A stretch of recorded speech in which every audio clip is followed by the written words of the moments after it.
Step into the ring.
Chill. Grubhub delivers convenience items. Grubhub delivers convenience items. Or do I have the stream open? Hey, what's going on, everybody? What is happening? You already know what it is. Panda Cup online delivered by Grubhub. Southeast Qualifier, number 4 here, and we always do talk about this region. I'm joined here by my man Cooper, by the way. Southeast, always delivering. A lot of great hitters left in this bracket. Cooper, what's going on, man? How you doing? I'm doing good, man. It's been a long while since you and I have graced the comms together. We've both been very busy. Yeah, it's been a while. We've been very busy people, the last couple months as we exit out of the summer and move into crisper northeastern weather. And we're going to ignore that and go into the southeast where it's still pretty warm down there. For sure, yeah. And just a reminder, obviously, southeast does include Florida, Georgia, North Carolina, and South Carolina. Only 4 states or 4 different regions, but they are stacked. I mean, obviously, just looking at Florida and Georgia is super stacked. North Carolina and South Carolina, they have hitters too, so should be a really good stream that we have today, Koopa. Yeah, I'm really excited. And again, this has been one of the more exciting regions to watch as we've gone through the online qualifier section, because a lot of your favorites are usually pop up in these brackets. We'll take you guys around the horn in a bit, as we are getting near the tail end of the qualifying portion of the of the Panda Cup, at least for the online circuits. But you have your household names, players like in the past, like just Jake, 8-Bit Man, Esam, have shown up in these brackets. But I am forgive me because my computer is freezing right now as I'm trying to do the bracket for tonight. But the bracket for tonight? I'll tell you, there is an upset already. 8-Bit Man is in losers, which is quite surprising considering how consistent he's been in all these brackets. He's been playing Rob for so many years. He does so well, in these brackets and in all brackets. So surprising to see him down there. But in winners, we have Blue 6, great Bowser player, going up against the GOAT as well. So that should be a good matchup that we have coming up there. Then we got, of course, my man Vendetta on the other side of winners bracket. The GOAT also plays Falcon, by the way. So get a nice W over a Snake player, Zenza, earlier. But then you have Vendetta and Gremlin, who is a Nest player that beat 8-Bit Man and put 8-Bit Man into losers. So Vendetta hasn't been afraid to go different characters all throughout the bracket today. We've seen Ryu and Ken. I wouldn't be surprised because he's currently working on his thing, as far as I know, is mastering all of the FGC characters and being able to switch between them fluidly and use whichever one he wants for whichever matchup. But don't forget, guys, here we are. Check it all out. The online qualifier, StarTrek.gg/Panda Cup. Again, the top 32 point earners qualify for their regional finale. And then there's 8 regional winners from those finales that qualify for the true Panda Finale Cup there. And this one is coming up. Oh, thanks. There's all the point leaders that we have there. And then there's also the finale for the Southeast USA region that we're going to be seeing today is on Saturday, October 22nd. And you can see all the point winners that we have here, Koopa. A lot of household names that we have. Unleashed, Armadillo, Raven King has been playing amazing in the circuit. 8-Bit Man, like we said, #1 right now in the points. Nick Riddle getting second. Jake, Esam, like, again, the Southeast region is just super stacked. Yeah, and again, you go, around here as we take a look at the top seeds today. Pretty chalk, amongst the board. Nothing super crazy happening. Obviously, Vendetta coming in with that second seed, and I'm not sure if this is the same, Hispanic in the Disco that I know from New Jersey locals from a long time ago. But hey. one of the best tags I've ever, I always talk about is that a gentleman who used to play Mario, that used to go to locals by me. So this is the same dude. Hats off to you, man. It's a great tag. But again, we see, Blue 06, as well as 8-Bit Man, Gremlin, the GOAT, obviously, and we see some other as we take a look at the rest of the top seeds. And here's our top 8 bracket for tonight. Like you've already aforementioned, Blue 6 versus the GOAT. On one side of winners, Vendetta versus Gremlin. On one side, Hispanic in the Disco still waiting for their losers bracket opponent, but then we got Rainmaker and 8-Bit Man going up on the other side of things. So 8-Bit Man, like you mentioned, despite suffering the upset, still able to make up some solid pointage here. He's definitely a player that could take the bracket, you know what I mean? Even from that starting of the loser side position, definitely could be a good bracket for him, but we'll see what he's got. Like we said, this region is nothing if packed full of talent. Really good players. Like we said, a lot of different character representation too, as we're used to seeing here in Ultimate. And speaking of, we are going to have Blue 06 up here against the GOAT, and that's going to be Bowser against Captain Falcon. So in this matchup, man, I feel like both characters have to be afraid for their stocks when they're off stage.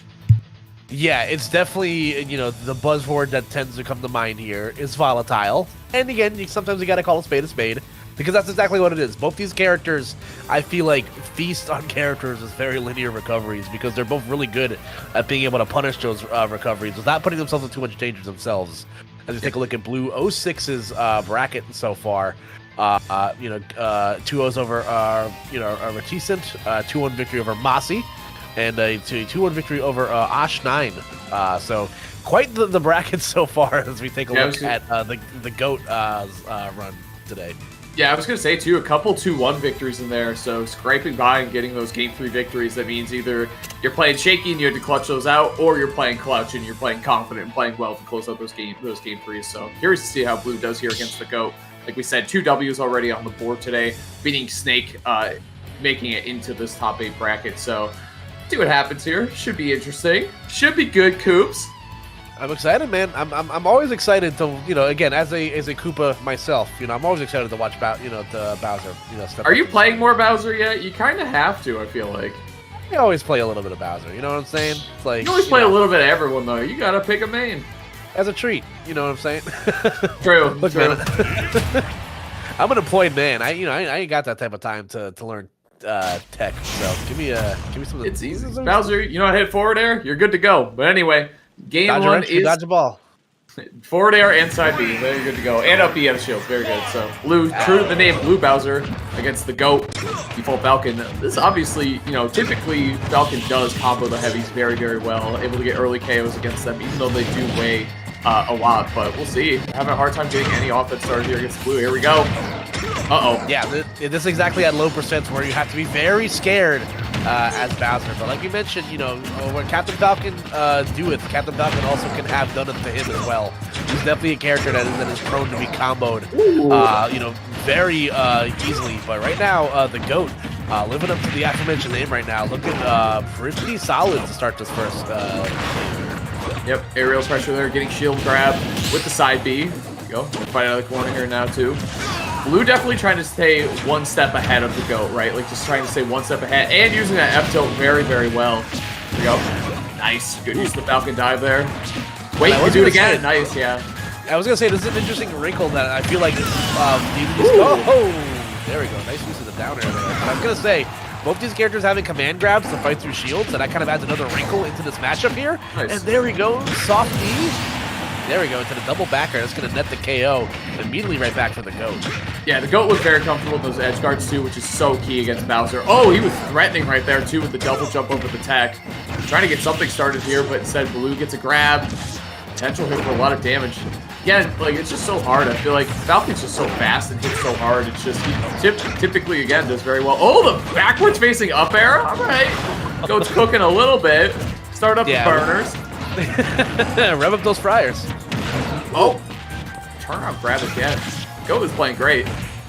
Yeah, the platform tech chase has been very, very impressive so far. Definitely a wrinkle that you don't tend to see, you know, from Captain Falcon. You know, that ability to just kind of stand there and wait, see what your opponent's going to do. Ooh, that could okay, I was going to say that's going to be the KO. Okay, wasn't sure if that was going to do it or not, but it is side B with range. So.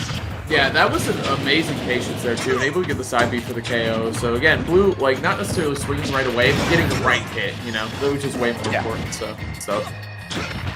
However, the GOAT's done a really good job at closing the gaps. Ooh. You know, against a character that, you know, can definitely snowball if you're not careful. That could have been a really rough exchange right there. Once again, the Falcon dive, like you mentioned, both characters having command grabs to fight through these shields at high percents. That's going to add an interesting wrinkle, you know, at these KO percents, KO percents. So good stuff there from the GOAT. For sure, for sure. All right. Grab again. Big damage potential. Oh, getting stuffed out right there, though. Again, using the good hitboxes of Bowser. Forward tilt and jab have been coming in clutch right now for Blue. Neutral air. Oh, the double neutral air? What is this string? All right, that tilt's going to buy Blue 06 some time here. Oh, my goodness. All right. The absolute last hit right now, Koopa. Yeah, I can feel both players' hands clamming up a little bit. These are two characters you do not want to be in a last hit scenario against. Oh, jab block into Falcon kick? Oh, what? I don't think I've ever seen that before, but we'll take it for sure.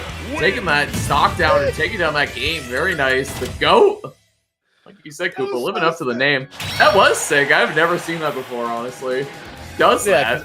Because I saw the parry and then I saw the knee come out, but like, was that like the weak hit of reverse knee? Was that what that was? It was soft knee. Yeah, it was soft knee from the other side against like heavy special, right? It only tripped him up it only hit him because Bowser's so large, but jeez. Well, that worked. And I gotta say, the GOAT using soft knee very, very well. You typically, when you think of Falcon's knee, you typically think like the big, you know, power like smash hit, you know, that it has basically, right? Well, it's not actually a smash attack; it just hits like one when you sweet spot it. Yeah. But when you get that soft, when you get the soft forward air, it can work. You know what I mean? Like, it's no longer the knee; it's just forward air. You know what I mean? Like, that's it. He even made it work off stage too. Yeah, again, that's, you know, been one of Captain Falcon's bread and butters for multiple Smash games. That soft knee can really adds a wrinkle, you know, into these very linear recoveries. And Bowser definitely one of the more linear. So, you know, we'll see what Blue has in store for the second game here. We're already off the gates to a strong start. Yeah, I was gonna say I've never seen the GOAT before, but I have seen Blue, and I've seen Blue make these comeback victories before. And not only that, but Blue won 2 Game 3s earlier in today's bracket, so no stranger to going the distance here in success.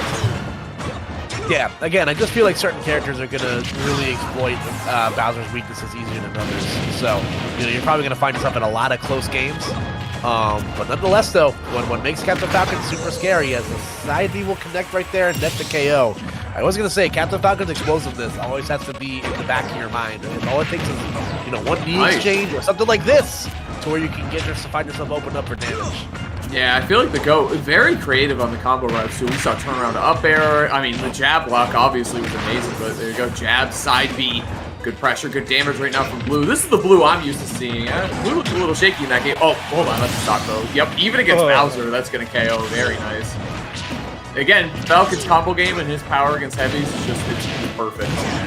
So good. There you go. And the Falcon dive adding again another interesting wrinkle past the ledge right there. No way. What's he got now? What? The turnaround up there? I told you, dude. 79, 80. Let's call it 80. Round it up. Dude. Hitting this stuff on Big Bowser too is insane. There you go. Yep. That's the classic Bowser stuff you're used to seeing. The stop and oh, but all for naught. Yeah. Unfortunate for the GOAT right there, getting stuck in the doldrums of PS2. You tend to see that happen from time to time. Dude, yeah. So, truly important stuff. The precision from the GOAT. If I'm blue, I'm scared right now. You know what I'm saying? Like, this is last stock. This is going so fast, too. This game is flying by. Both sides of the same coin. Both Here we go. For grabs. Woo. Grabs are so deadly in this matchup, too. Bowser's side. Oh, again? Just let it rip? Oh. Raptor boost is definitely a top 5 infuriating move to hit by man. Like, oh, I know. Well, you saw him like chunk through Bowser's neutral air, all this other stuff that you're to go and recover. These flame breaths too, trying to set up something here. Forward tilt, yeah. Bowser classic. Hold on. This is either player's game though. Running into that forward air, maybe getting a little antsy.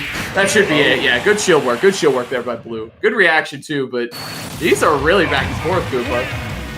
Yeah, very, very back and forth. You know, again, great response from Blue. You love to see that. Obviously, game, you know, any game that you lose, you look to see a response. Obviously, the complexion of the set changes, you know, from an 0-2 set to a 1-1 set.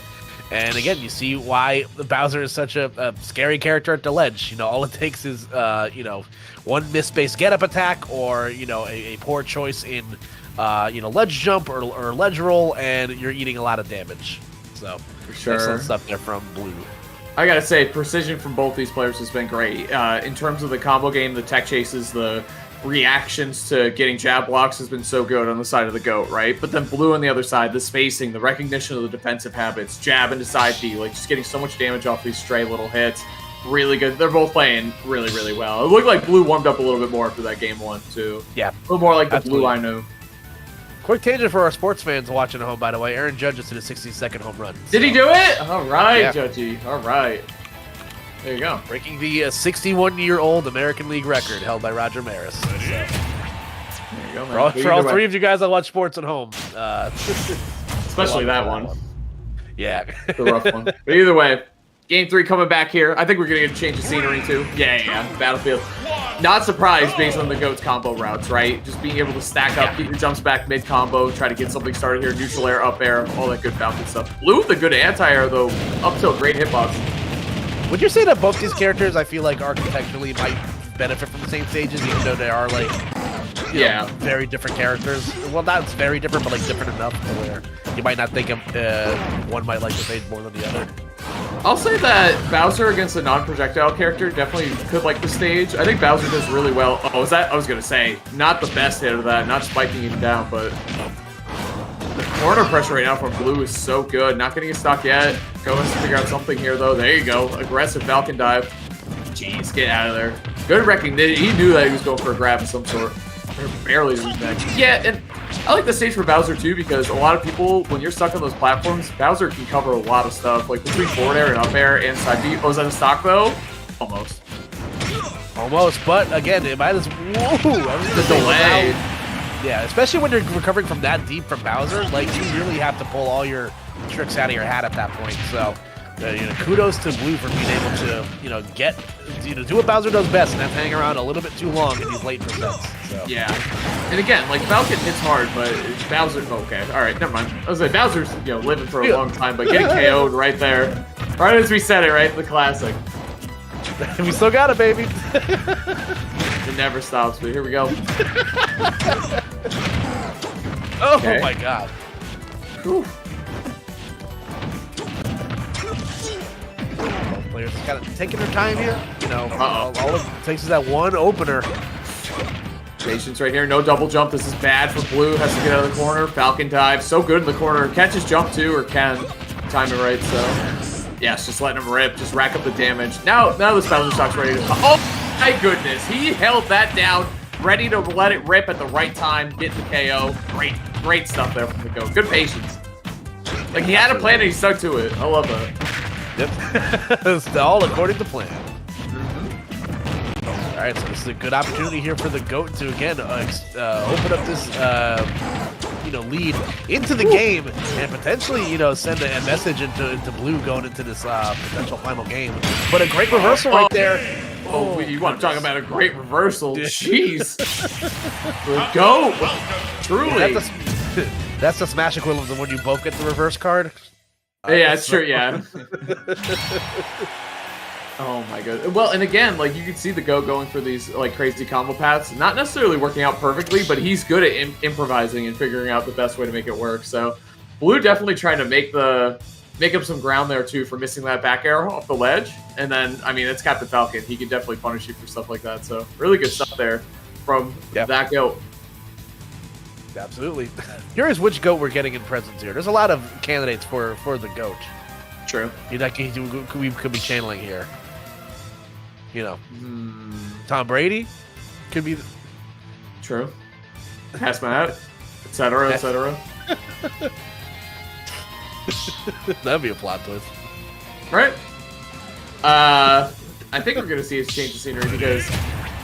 Oh well, let's see.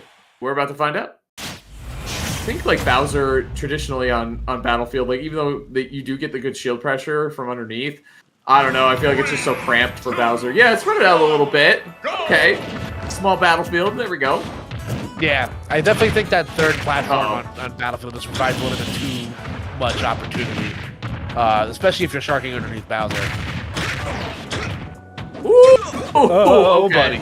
Good discipline by Blue, not air dodging or anything there. Like, just, all right, I'll take some damage, I'll get beat up a little bit, but as long as I don't drop the stock, I'm good to go. Oh, almost got the honestly, it could have jab reset right there, but the great equal. Oh, see there, you should up B anyway, so you get the invincibility advantage coming down on the second stock, but the GOAT does not care. Yeah, and honestly, that's a great use of the reset button right there. Well, oh no. Oh no. Is this just a stock? Just a raw stock? Oh, so close. But, you know what? We'll take 100 and stage positioning. Yeah, that's fine. We'll take it.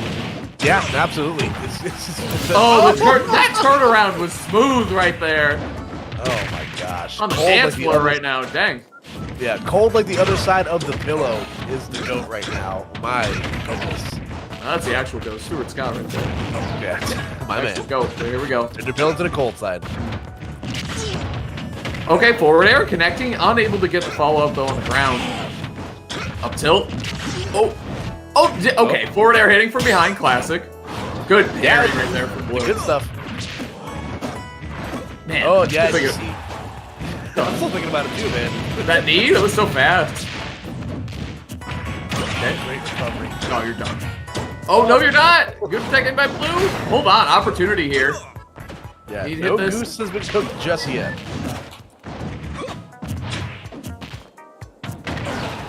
It's like, what is going on right now? The anticipation is killing me. Side D, I think that's going to do it that close to the blast zone. Yeah, it does. Well, opportunity here. Yeah, you can. It's close enough, but this recovery is going to be key here. Oh, what? Oh, buddy. That's double game. Oh, double. Okay. That is one direction that down air can send it for sure. That was the fastest game I've ever seen. Which way to the gym? Who does that? That way. Who does that? That was You just down air to down air to KO off the top. Sure, why not? Is that Definitely didn't have that on my bingo card. That's for sure. But nonetheless, though, that will be the GOAT moving on in winners bracket, securing a spot in winners finals. So good stuff to them in the 3-1 clip. That was fun, man. Captain Falcon and Bowser are, again, two. Captain Falcon definitely a fan favorite character. I like watching Bowser, and I'm sure other people are like-minded and right people like me. So, yeah, that was a lot of fun. Watching two experts in their craft. So. That was really good, and I think, again, it's just one of those matchups that you saw basically like the lab combos come out, right? Because Bowser's such a big body. It's typically, you practice your cool, especially Falcon combos. You practice those on PK and Bowser and DDD and whatever. and you're able to hit stuff like that just because that's typically who you practice against. That's like the basic starting level, right? And then you work on like taller, more slender characters, or smaller, more slender characters after that. But either way, great stuff. The GOAT, very, very fun to watch. I thought for sure I had not seen them play before. I don't believe I have, actually, at least, until just then. And I've seen Blue play many times. And Blue is a very good Bowser player, too. Just that matchup, it's so easy to get overwhelmed in, especially on the side of the offense. It's just so tough. Yeah, I feel like we mentioned, both those characters, they might not strike you as similar archetypes, but like both, kind of put that same sort of fear in you. The snowball effect is very real. You saw how many times there where the GOAT was able to open up these long strings of 70, 80% in damage. And again, it might not feel like a lot against a character like Bowser, a character that's very notorious for hanging around late into percents. You at least see a lot of 140s, 150s. But a character that also has as good of an off-stage presence, at least edge-guarding wise, like Captain Falcon does, it definitely, makes you kind of, sweat a little bit more than I'm sure you're used to. So, good stuff there, like you mentioned, for the GOAT. And here we go. Now it's all right, Haz, you can take over for a bit. That's my man Vendetta right there, of course. I do wonder if he's going to play Ken in this matchup. He has very strong opinions about his characters in their matchup, so I'm curious to see what he does. I think maybe Terry does the best on paper here, quote unquote, but it's all preference at the end of the day for what you want. Maybe Kazuya, but typically Ness does pretty well against these fighting game characters. His combo game's crazy, he's edge guarding, and they all have a hard time landing against Ness between dealing with up air, dealing with forward air, and dealing with PK Thunder as well is just really good. So Vendetta, no games dropped today. Even going the Ryu a little bit against Ches. Shout out to Ches, by the way, on the production team. Ches is Sonic there, yeah. So stuff winning against Kazuya as well. Ken, typically, Kazuya players don't really like to fight against Ken because he can mash really well on them. He's one of the best mashers in the game, so it's just hard to contest with. But here we go too. Gremlin doing well today as well, Koopa. Yeah, great showcase right here. Again, it's been 2 O's across the board except for a game loss to Coven. But you see wins over a variety of different characters, including the big one being the win over 8-Bit Man there. In a 2-1 clip. So, like I mentioned, that's definitely a character where you definitely you know what you're getting. I don't it's you're not gonna. I feel like get hit by anything like super surprising. I think it's gonna be a matter of what Vendetta feels comfortable going. It looks like it's gonna be the Ryu to start. Ryu, yeah. That is interesting because typically when you think of Ryu, it's more fireballs, of course. Ness does have the side magnet, but in general, he's more kind of single stray hits too. Or his up air, enormous hitbox on that move too. Forward air, up air, I think we're going to see a lot. Back air, I think we're going to see a lot of that because as good as Ness's multi-hits are, trading with them is even better, obviously, because if you interrupt them after the first hit, they're going to be taking a lot of damage. So either way, here we go. All right, Gremlin already won upset today against 8-Bit Man. Now we're going to see how that works here against Vendetta. Ryu's looking good right now, though, Koopa. I like it. Nice patient playstyle. There's the up air I'm talking about. It's going to be big. Like that up air again is going to be a huge factor here. Obviously, that steady diet of the Hadouken also going to be huge, and again the Shakanatsu as well. Being able to provide pressure from a distance is going to be a big part of Vendetta's game here. So I like it. Able to navigate around that. I like it too because you have to be intelligent with your fireball tosses too, right? You can't just mash them like you do in some matchups, right?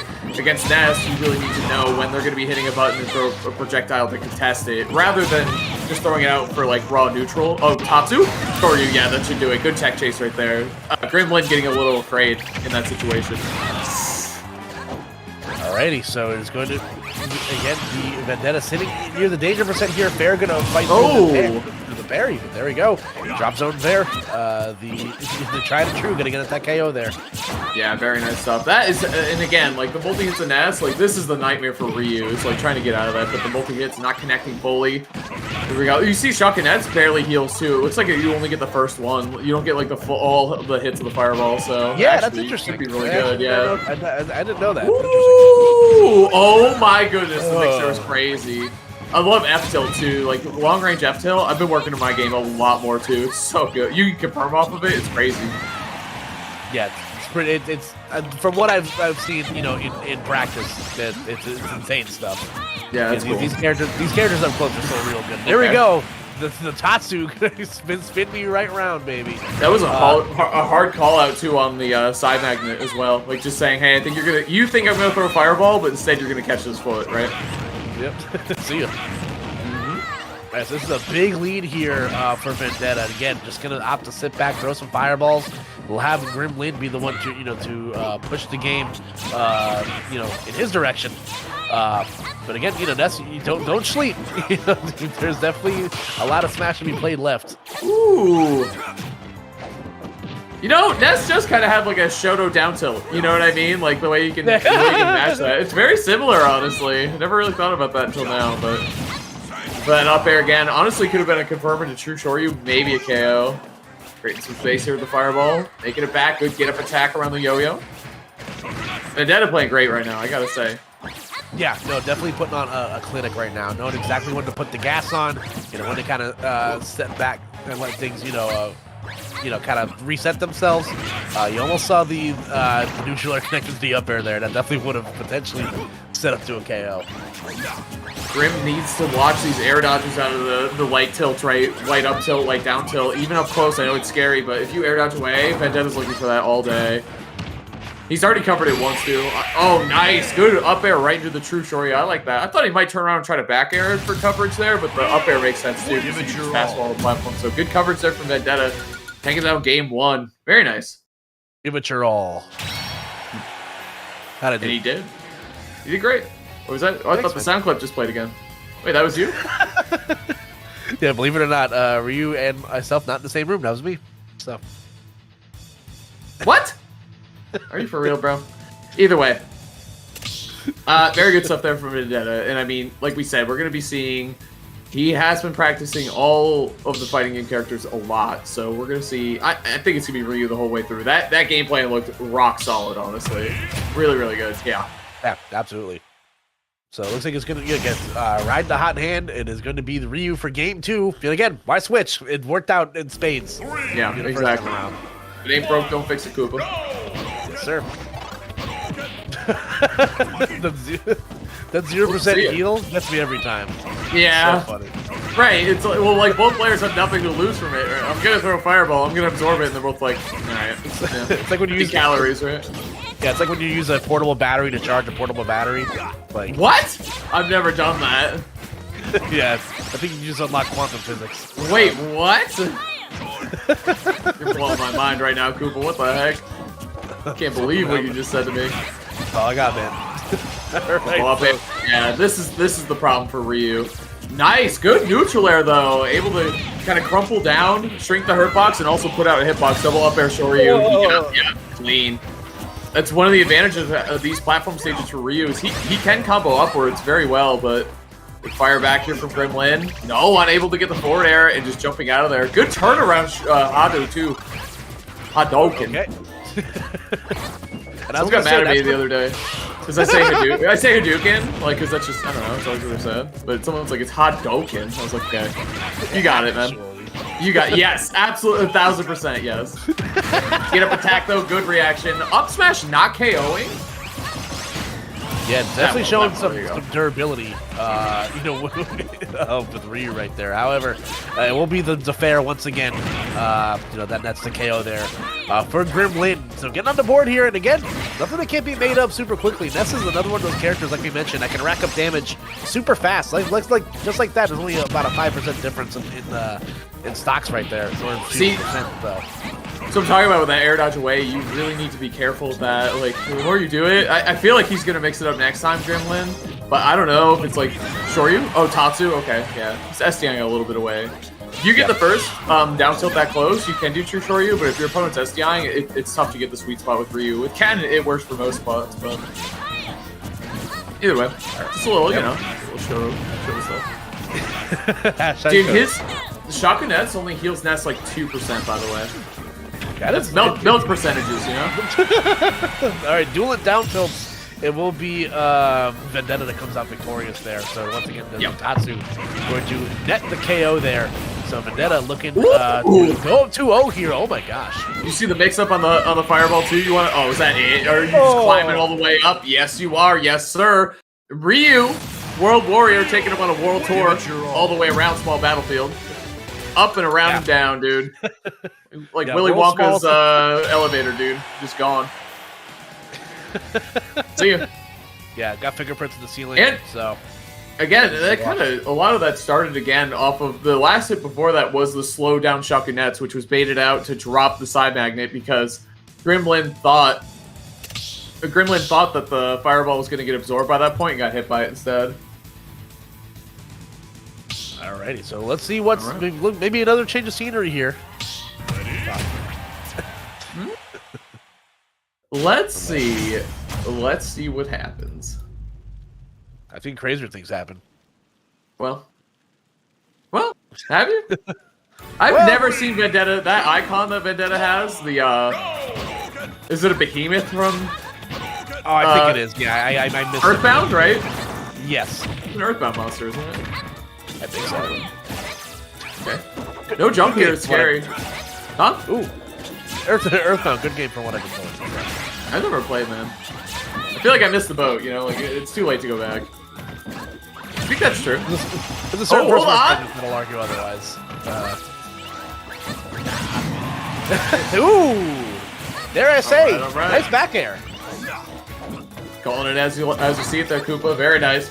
Great lead right now, too. Like you said, the change of stage might be working out well here for Gremlin. So more space to maneuver around. Again, you're not going to get tripped up on those platforms. And we saw, I mean, Vendetta. We said at the beginning of the last game, Koopa, but Ryu's combo game upwards off platforms. Oh, forget about Ryu. Never mind. We're talking about Ness right now. Forget about me.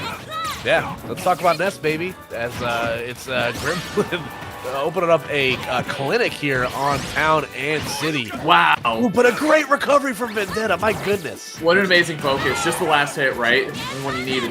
You know? Oh, no, challenging that? All right, Vendetta's feeling bold. Because had Gremlin looped that around just a little bit faster, it would have been Vendetta's stock instead. So, Ultimate Chimera. Okay, yeah. Not Behemoth. Behemoth is Final Fantasy. My bad, chat. You're right. Oh, JRPG brain rot. Yeah. Wow. Ness's like shield pressure into his like nice grab game. It's just so good. And people jump, they up air it. Like he just has really good pressure around that side of the shield, even against the auto turnaround. Yeah, So the option good. selected is very plentiful. Oh, punish. Ooh, but that misinput might cost him. Yeah, I was gonna say honestly, we've seen Vendetta do crazy things there. Back throw? I think that should do it. Yeah, easy. You never know sometimes, man. Town and City's a large stage. It's true. I don't know, that was Ryu at like 160 though. I feel pretty good about that one. Yeah, I get you. Okay. Up air, getting the double hit, no cancel. Alright, Ryu he stuck his foot in it, dude. What the heck? Nope.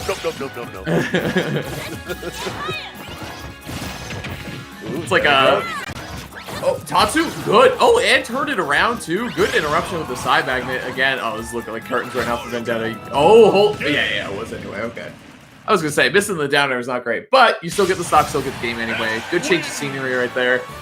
The big stage seems to be working out there for Gremlin Koopa. Yes, yeah. I think having that bigger stage definitely, benefited in Gremlin's favor there. And he's showing signs of life. That's exactly what you want to see when you're down 2-0. You know, anything can happen. There's still plenty of Smash to be played.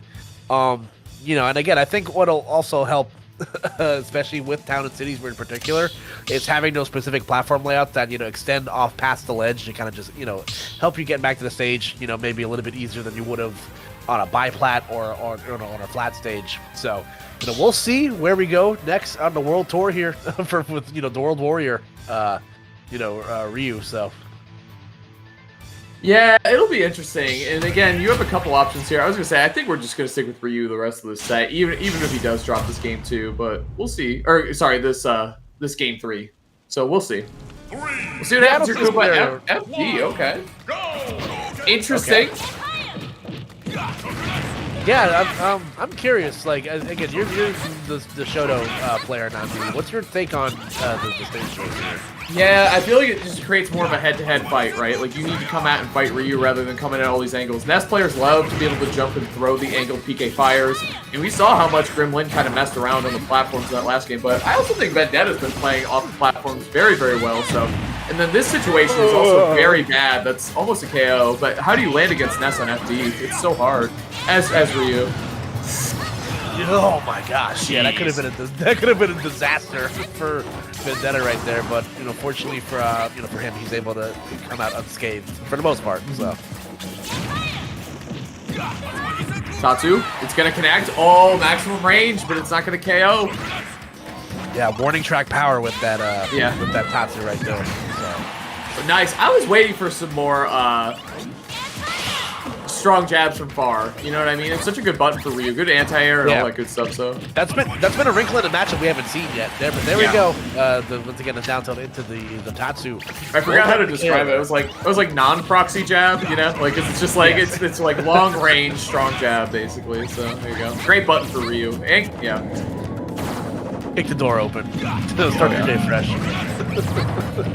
There you go. Trying to reach in there, jump over the projectiles. You can see how well Vendetta's playing very grounded too, which is helping on FD. Oh, the back air. Get out of my face. See ya. Okay, you just need to build himself on the ledge a little bit there. A little shimmy. Okay, I think that should KO anyway, yeah. Yep. Nice job. Stalling right there with the Hadouken too. Very nice. Yeah, at that point it's just a game of, it's math at that point, just take the stock advantage while you can. So Vendetta looking down the barrel of a 3-1 victory here. Good up air to get through what would have been a potential PK Thunder snake down. Yeah, you can see how hard it is too. Like there's some of the angled down PK fires, but since you don't have a platform to retreat to after that, you're kind of done. You know, right? Like you only get one basically. Yeah. Exactly. Yeah. Everybody gets one. Up air's coming through. Tatsu. Okay. Okay. I don't know what he was down airing, but that back air looked like it said. Oh jeez. Oh, get out of here. The back air again. Couple buttons that we hadn't seen in that game 3 loss against from Vendetta. What we saw there in that game 4 was a lot of long distance standing strong jab, and then also back air coming in clutch a couple times too. Very nice.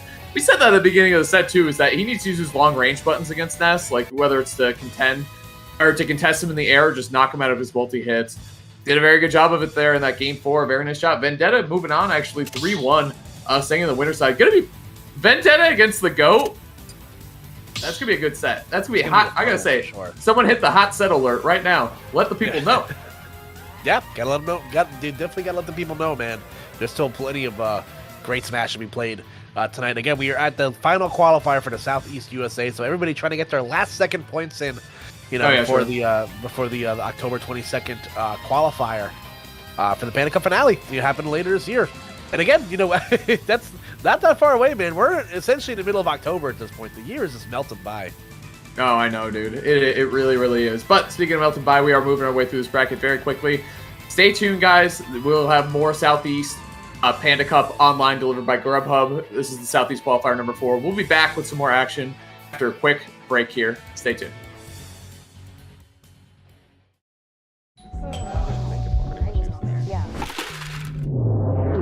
Grubhub delivers convenience items.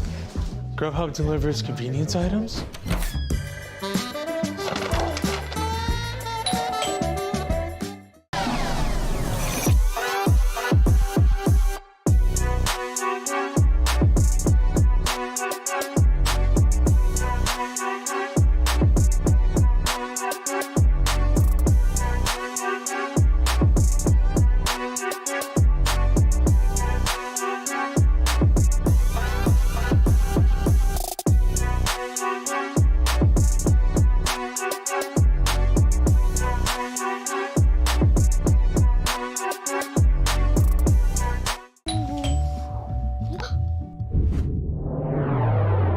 Chill. Grubhub delivers convenience items.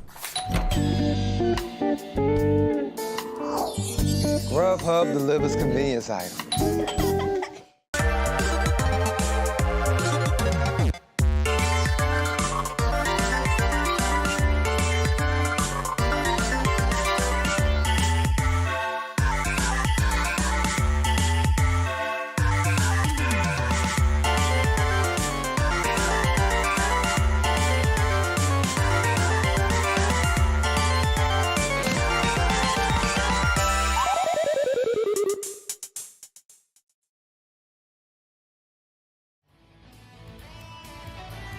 All right, thank you once again to all of our sponsors and partners for the Panda Cup, like we you saw in our advertisement. And I'm still Koopa, that's still Hazmat. We're still here, bringing you guys some hot Smash action here on a Tuesday evening.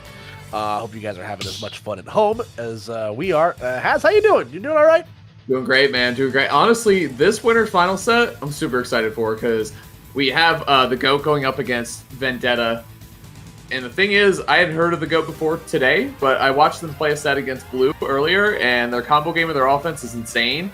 And I think Vendetta's going to go Ken for that matchup, but we'll see. I love Ken versus Falcon is just volatile. You know, it's all speed, all super heavy hitting combos and all that good stuff. So we'll see.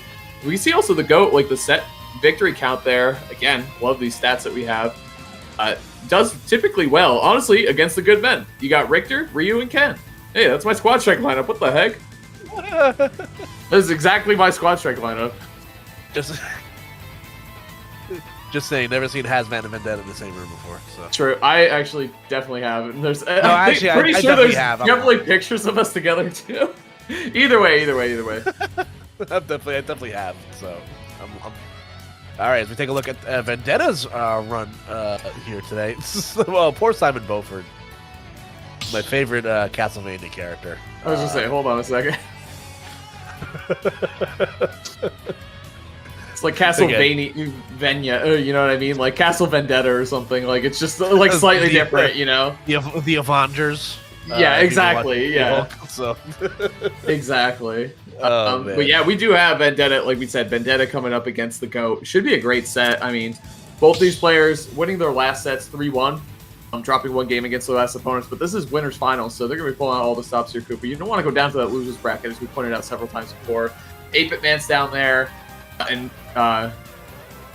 did you confirm if it's the same player that you know, Hispanic at the Disco? Same one that you know or no? Okay. I don't know. I'm not sure. I know that person used to go to locals in New Jersey for a while. And they now also they reside in Florida currently. So I haven't confirmed nor denied that. But either way, that's a pretty specific tag. Right. You know what I'm saying? Like, if I had a nickel for every time I saw that tag, like I'd have 2, which is not a lot, but it's weird that it happened twice. But it's something, yeah, exactly. Yeah. Nonetheless, though, definitely a top 5 tag of all time, up there with the greats such as Shotgun Raptor Jesus, Hazmat, some really good tags. So that's right. There've been so many good tags with me, obviously. Like, and it takes a commitment to like make your tag trick. But either way, okay, it really is gonna be Vendetta coming up against the GOAT. It is gonna be Falcon versus Ken. Gotta say it again. I love this matchup. It's fun. Honestly, I think it's again, and we talk about volatile matchups with these characters a lot. So when they meet, you already know that the word is going to be volatile. Vendetta against the GOAT. Captain Falcon main with a great punish game, and Vendetta, one of the best Shotos in the world, including his punish game as well, is definitely way up there. Yeah, absolutely. And as we mentioned, once it gets started, it gets started early and often. As you saw, Vendetta already going for some down tilts into top 2 combos. Again, on the combo fodder character that is Captain Falcon. So just Crescent. Oh, looking for a down air too, very fast, good. Evasiveness though on the side of the GOAT. Easy to lose a stock in that situation. These Tatsus are working out pretty well, but backs away. I think we're trying to read a roll in maybe. Yeah, I love that he's Tatsuing though, because his Shoryu is very fresh right now. Like and his input roundhouse is also very fresh. Like this is a really good idea, honestly. Okay. The Duke from downtown. Back air catching that jump. Vendetta playing great right now. From the ledge. He's had a couple aerials from the ledge here. I wouldn't be surprised if we saw Vendetta. Alright, well. A couple miscues by both players here. Good evasion there. He also did the input shorty right there. You don't need to do that. You don't get any extra distance, but he's Vendetta, dude. I'm not surprised, honestly. But if it does hit, it's gonna, obviously, you get the bonus knockback and all that good stuff, so the extra power. It'd be cool if you did. It'd be cool if you did get some extra height from that and nobody knew about it. Dude, I thought it was that way for the reason I know that is because I thought that forever, and it just turns out it's not true. Like you don't need it for the height. Yeah. I had a dream once. If you mashed the Belmont up B, you went higher, and then Can I tell you that I mash it every time? That's the truth. Hold on, down smash. Tatsu to stay close. Good spacing. Down air. Yep. That should. No, I was gonna say wow. Never mind. Down. Oh, he almost converted off of that. Again, we're seeing the aggression off the ledge from the goat. Yeah, he's gonna pay for it with a stock. That was so fast too. Again, aggression off the ledge is like the name of this game, basically. Yeah, absolutely. You know, but again, just having a hard time finishing, the plate here. Again, Vendetta, while also providing great offense on one end, is doing a good job, staying out of harm's way on the other side of things too. So. Oh, jeez, getting clipped by the story through the stage. Back here, though. All right, the goat's on the board. Taking the first one. Ooh. Big damage. He's doing, again, he's getting very aggressive off the ledge. Like, mixing up the timing, which is great, but at the same time, like, keep going for get up attack, aerial. I think he just SD'd, yeah. I think he thought he would go to the edge there, but he had a stock to play with. Hold on. Is that going to be it? I think it might be. Yeah. Oh, yeah, that's it. That is game for sure. Vendetta taking that one down after a slight SD. Not by slight. I don't know why I said slight SD. He's straight up SD to 20, so that was a pretty big SD, honestly. But made it work out either way. Walks like a duck, talks like a duck. Yeah, exactly. Vendetta looking strong again, man. One of the best cans to ever do it, so very happy to watch him play a little bit more here. Yeah, no, absolutely, definitely a great spectator performance for sure. I feel like the FGC characters, they're such like, it's like having that friend growing up in grade school that knew how to play the violin. Like you just like there's such like an art to it. Like, cause I can't do it. It's really really hard. Like even like in friendlies, like I played maybe a combined like less than 5 games with an FGC character. Really? It's hard, dude. I can't do it. It's hard. Like. Agreed. I am merely a fool. Well, Vendetta makes it look easy, honestly. He really does. Those Tatsus were crazy, too. I love that. Just great stage positioning against Falcon. I don't know why. Typically, you don't like to Tatsu like that because it actually leaves your opponent with advantage sometimes, but it looks like it's not the case when you catch Falcon. Maybe it's because he's in the air, but I'll have to ask Vendetta about that at some point. But they are working for sure, especially with these lower percentages. Alrighty, so let's see if Town and City provides any sort of difference here for the GOAT. This is a stage that Vendetta did lose on in his last set, so maybe the bigger stage can provide the same sort of advantage for the GOAT as it did for Gremlin. So yeah, they both have such good burst movement though too. Like Ken and Falcon both have amazing dashes. So. Honestly, Ken's might be better because it ends shorter. Like Falcon's goes pretty long. But either way, it depends on what you want, I guess. As buffed as Falcon has been, that initial dash is what still kind of makes him a little bit of an awkward character to use. Oh, from an up air off the ledge, that was so good. Vendetta almost getting a KO for that. He's looking for a back air here. Yep. I'm telling you, that's my guy. See it. Well, it's just so telegraphed with Shotos because like you have to kind of wind it up because you need to move when you do it because of our turnaround. Okay. Oh, okay. Soft. Oh, he punished that? Jeez. Up air. Oh, into the short I like it. He cashed out. There was no, like, his runway was gone. You know what I mean? Like, he had to cash it out. There's no more room underneath him to go. Crescent. Oh, trying to F smash. I love that idea. He hasn't done it yet. He's really checking the GOAT's defense a lot on these strings, right? And to me, that's like the most fun part of Ken is like, he has good combos, but he has a really good, like, you hit a combo, and then you get one more follow-up, and if you hit that, you're golden. And if you can catch one of your opponent's defensive habits, that's what I love about the character. It's so fun. Yeah, no, absolutely. Like, there's definitely a lot of room for creativity and mix-ups there. And again, but Vendetta's been doing such a great job, like you mentioned, offensively. These recoveries have been insane. As there we go, the up air to the shore, you will connect. A 3 stocks to 1 lead has been opened up right now, and it's not looking too good for the GOAT right now. Yeah, it's looking, well, I don't know about that. It is looking good for the GOAT. His name's Vendetta, obviously. Come on, man. Come on, Koopa. You got me there. And that was medium short use, by the way, that he confirmed it too, which is a pretty specific input that you do when you try to KO in the air. A little more knockback, though. That's why you don't see the fire come out. Oh, the anti-air, dude, I saw that from Jazo a lot too. Like the anti-air strong up tilt, so good still. Vendetta though, threatening here at the ledge. Just standing there waiting menacingly. Oh, okay. Actually, I don't know. In the mailbox. Pretty close, yeah. Just enough. Very nice job there from Vendetta, going up 2-0. I don't know if the GOAT has other characters or not, but it's been pretty strong, pretty dominant on the side of Vendetta for sure. The last game went down to last stock, but it's because Vendetta SD to 20. Vendetta obviously very practiced this matchup too. He did play against Fatality in his own region a lot and played against him well for a really, really long time. Fatality probably one of the players that made Vendetta a great player. You know what I mean? Like you look at those in-region rivalries that like you kind of grow off of and become a better player from.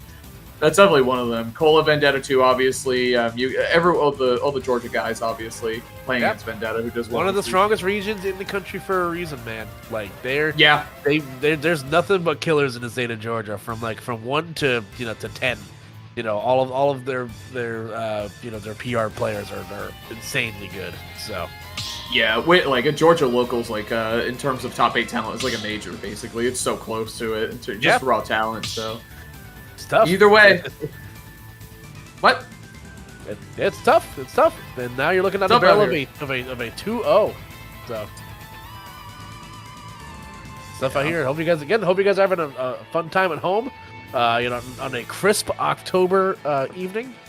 We're fresh into spooky season, which is fun. So huge fan, obviously. Big fan.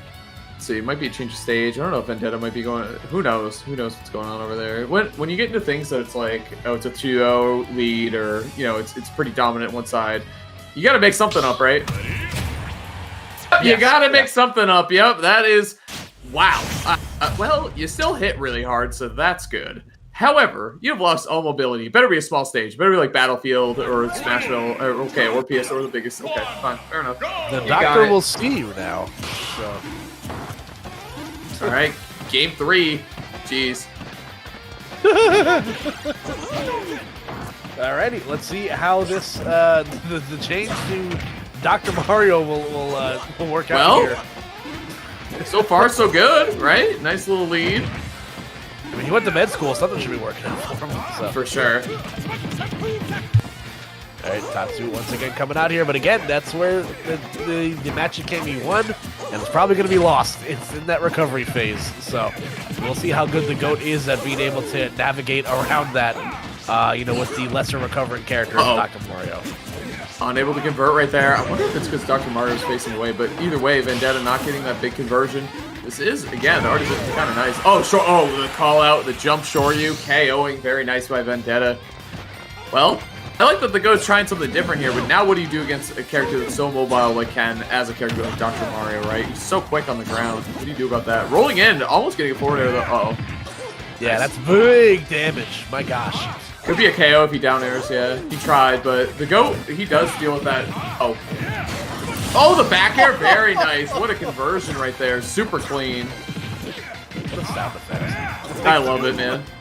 Watch out. Well, again, love the idea, love it. I thought we were going to see something crazy on it. I thought we might see a down air, honestly. Uh-oh.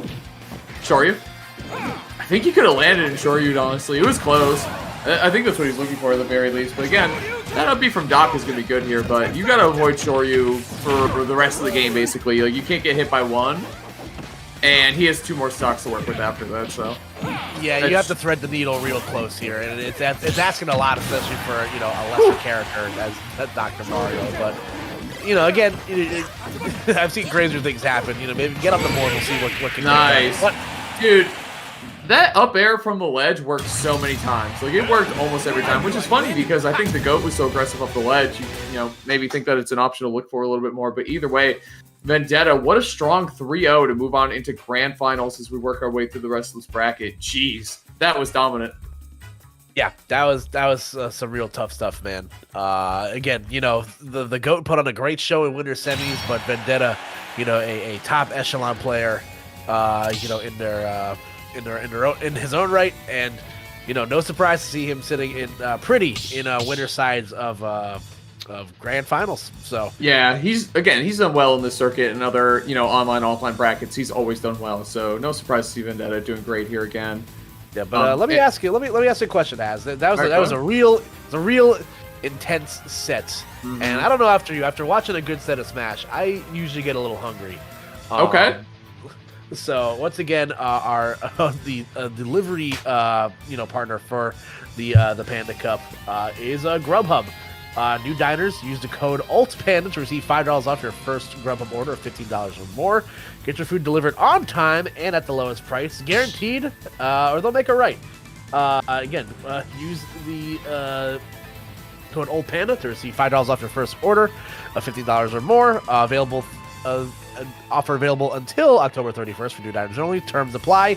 U.S. Only, and you must be 18 or older to participate. So you can check out the link in the slide there below. Once again, thank you to Grubhub, for your continued, partnership here with the Panda Cup.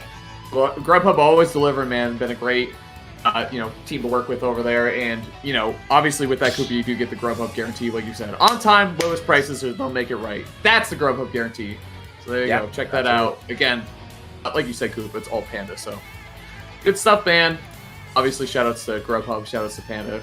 Keeping us going here, keeping us fueled up. As we work through the rest of this bracket, too. Maybe keeping us cooped up, maybe, sometimes. So, you know what I'm saying? So, haven't leaked one of those all night, so. True. Let's see what else we got going on here. Oh, we're going to jump right into loser side. Great. Gremlin going to be going up against Hispanic at the disco. Almost said at the ditto, which also would be funny.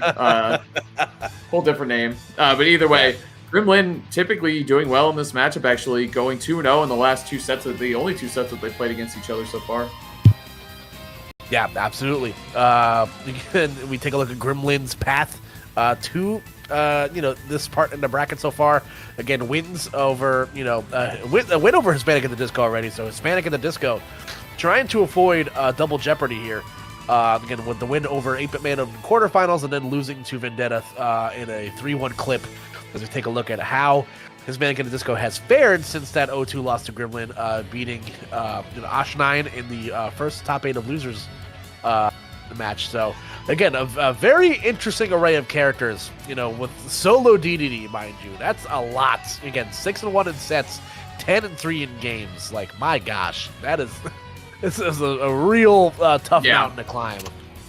And this one will be a run back too, right? Earlier today, it was a 2-0 in the side. Earlier in the bracket, actually, just 2-0 on the side of Gremlin. So, see what happens here. Ness against DDD seems good for Ness too. Like, just really good. Like, ledge trapping seems great. DDD's disadvantage seems good. Doesn't have to really worry about Gordos too much when you're using PK Thunder a lot or using, you got a lot of good buttons to deal with it too. But we'll see what adjustments. I'm just gonna go with Disco here. I can't say it every time, Koopa. There's only so much breath in my lungs, Oh, jeez. That was almost, honestly, that was pretty close to being a stock, but went the other way. Yeah. Much like a Panic at the Disco song, you can tend to be a little long-winded sometimes. So, True. But we'll see how it works out here. For Hispanic at the disco, I'll continue to say the whole thing. Again? Twice? Again? If I had a nickel, you got two. What? Yeah, weird that I never two, but it works out. But yeah, again, you can see why this matchup can be. What? Gremlin also seems to know this matchup really well. Like, the follow-ups that he's going for are just insane. Whoop. Yeah, if you get to the third time, I might just. Oh, holy right! That was the mix-up of the century. Double, PK Thundering into yourself twice at the DDD, and then the last time just doing it straight up, taking it down. Oh, what a snipe, though. All right. Disco fighting back. Wow, what a definitely some shenanigans taking part so far to start here. And then Gordo, I was gonna say, at the top is definitely the X factor in most sets for DDD. If you can execute off of Gordo, whether it be just the raw damage or the follow ups and grab opportunities that DDD can get off of it. Not again. It can definitely add a lot to your mixing game. Come on, don't let it be you. Hey, dude, the disadvantage. That's what I'm talking about, though. Like, how do you get out of there without taking 1,000 damage or just getting KO'd? Either way, looking great again for Gremlin, Koopa. Yeah, absolutely. Definitely a great start here. As you see, Anakin the Disco trying to find a way in. That happened awfully quick. My gosh. Okay, back air. Oh, I was going to say, that might KO. And it did just that. Very nice stuff there. Gremlin. Some good matchup knowledge, too. You saw trying to combo creatively off the Gordo and, just good bring around DDD in general. I think DDD... and again, too, I think Disco also did a good job, inhale, PK Thunder, and then getting a follow-up, too. They definitely both seem to know what they're doing in this matchup, so. But either way, again, it just looks like a good matchup for Ness, and Gremlin is playing amazing in that fashion. Yeah, no, absolutely. So we'll see what we potentially get here from Disco. We'll see if maybe we'll get a character change, a stage change. Again, it's tough, man. When you're, I wasn't expecting a character change considering the bracket path they've had tonight. So nonetheless, though, it's tough. It's a tough ask for King Dedede. So that's right. We'll see if FD and the music advantage. It's gonna work. It is a big. It is a big deal, to be honest with you. Anyway, game 2 starting up. You said FD, yeah, back to the match. Always back to the match, man. Might as well go for it. Might as well go for it, right? Actually, yeah, might as well. Well, yeah, I guess maybe in that scenario, probably not, because obviously Disco having time to jump away makes a difference here. So, landing there so good, and that back air can be so devastating too. Right, great. Yeah, that regrab was dangerous there for Gremlin, but here we go. Oh, just get out of here. Just let it rip with the up smash. I love that. Stock lead right now for Disco. Yeah, King Dedede with the Aaron Judge 60 home run swing. True. So. Really judgy. All rise. Ooh, okay. Nice little mix up in the corner there, but unfortunately out of the range of the command grab to connect right there. Turn around up air too. This is looking like a whole different tournament. What happened, Koopa? Was the answer FD this entire time? If you get 3-stocked in space and no one's around to hear you, do you make a sound, Hazmat? Yeah, I mean, there are plenty of people. Shout out to chat because they're hearing it right now, Koopa. And me and you. And production. Okay, alright. I think we're going next here, but okay, hold on. Gremlin wants to make a comeback happen. That's the way to start it, right? Take that stock, now you got a chance. But I don't know. This is just looking. Okay, off the. I'm telling you, Gremlin's looking for those upwards combos off the Gordos, which is a good eye to have in this matchup. Falling up air, not as much as I thought he'd get off of it. Okay, falling there into forward are going to connect right there for Disco. And again, just having a hard time trying to get that neutral B to work. When that's Well, all right, hold on. Wait a second. Unless. Definitely possible right here. Not getting a Gordo to get set up, but wow, what a spot dodge into up tilt. That was so smooth.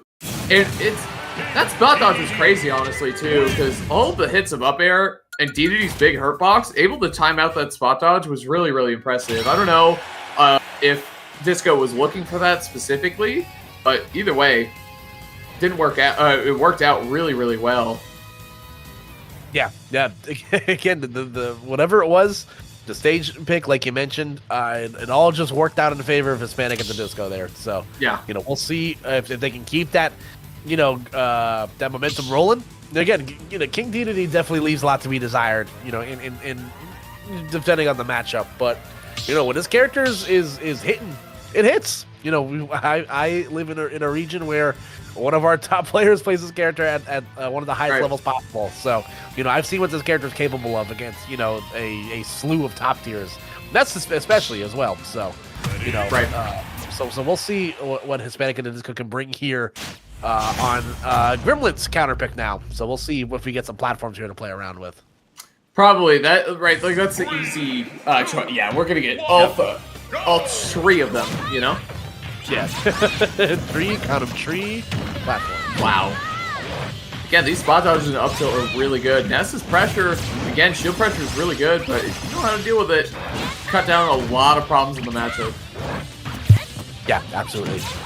So again, using those platforms at respite is definitely going to make things a little bit easier here for Gremlin, but getting nicked by the end of that Gordo opens up another opportunity here for Disco. And like we mentioned, at the top, Gordo's going to be the X factor in every one of these games played. If you're converting off of Gordos, you're probably winning, and if you're not, you're probably struggling to find a hit.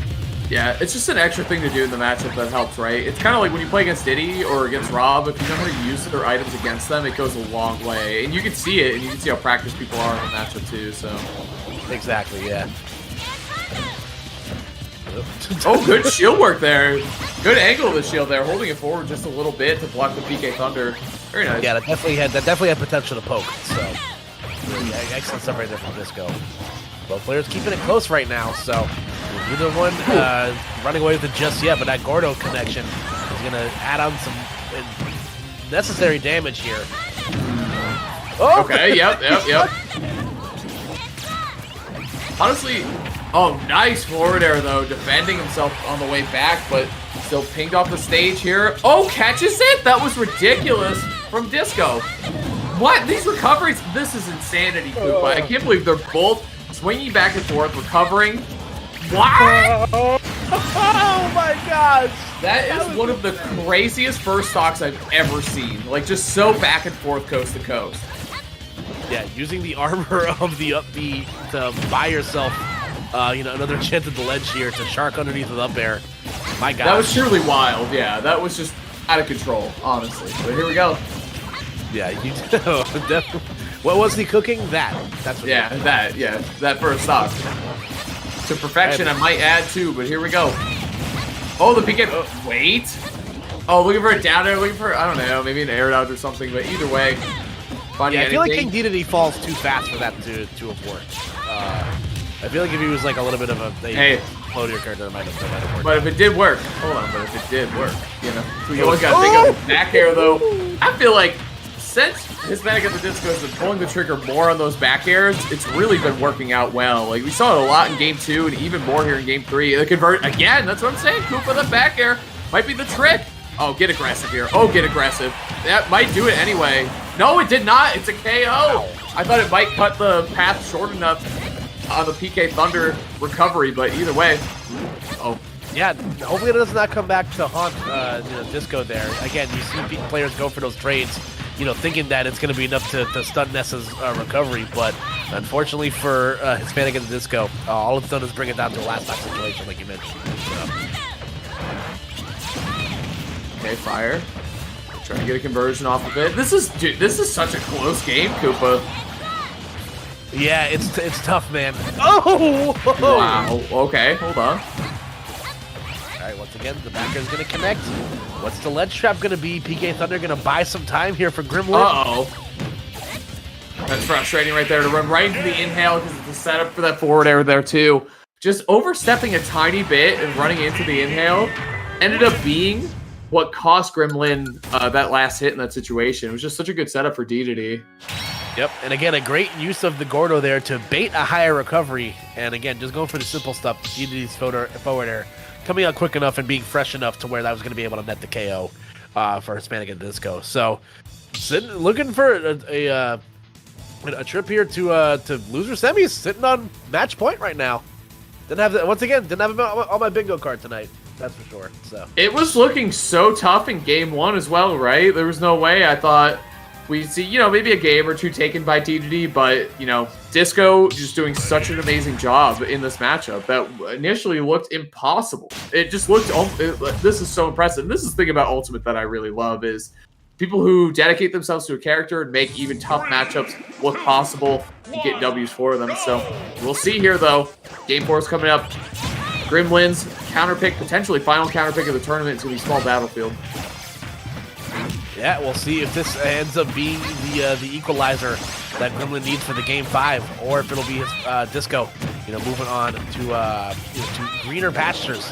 But again, you're looking a lot of love the same, pretty even to start here. And if this first stock's anything like the last game's had, we might be here for a while. It's true. Okay. Gordo combo, all right. The hammer hit into the Gordo. Neutral air, hold on. I don't think there's a jump here on this Nas. Good air dodge, though. Oh, my God. That juke out was crazy, by the way. Hold on. Nope.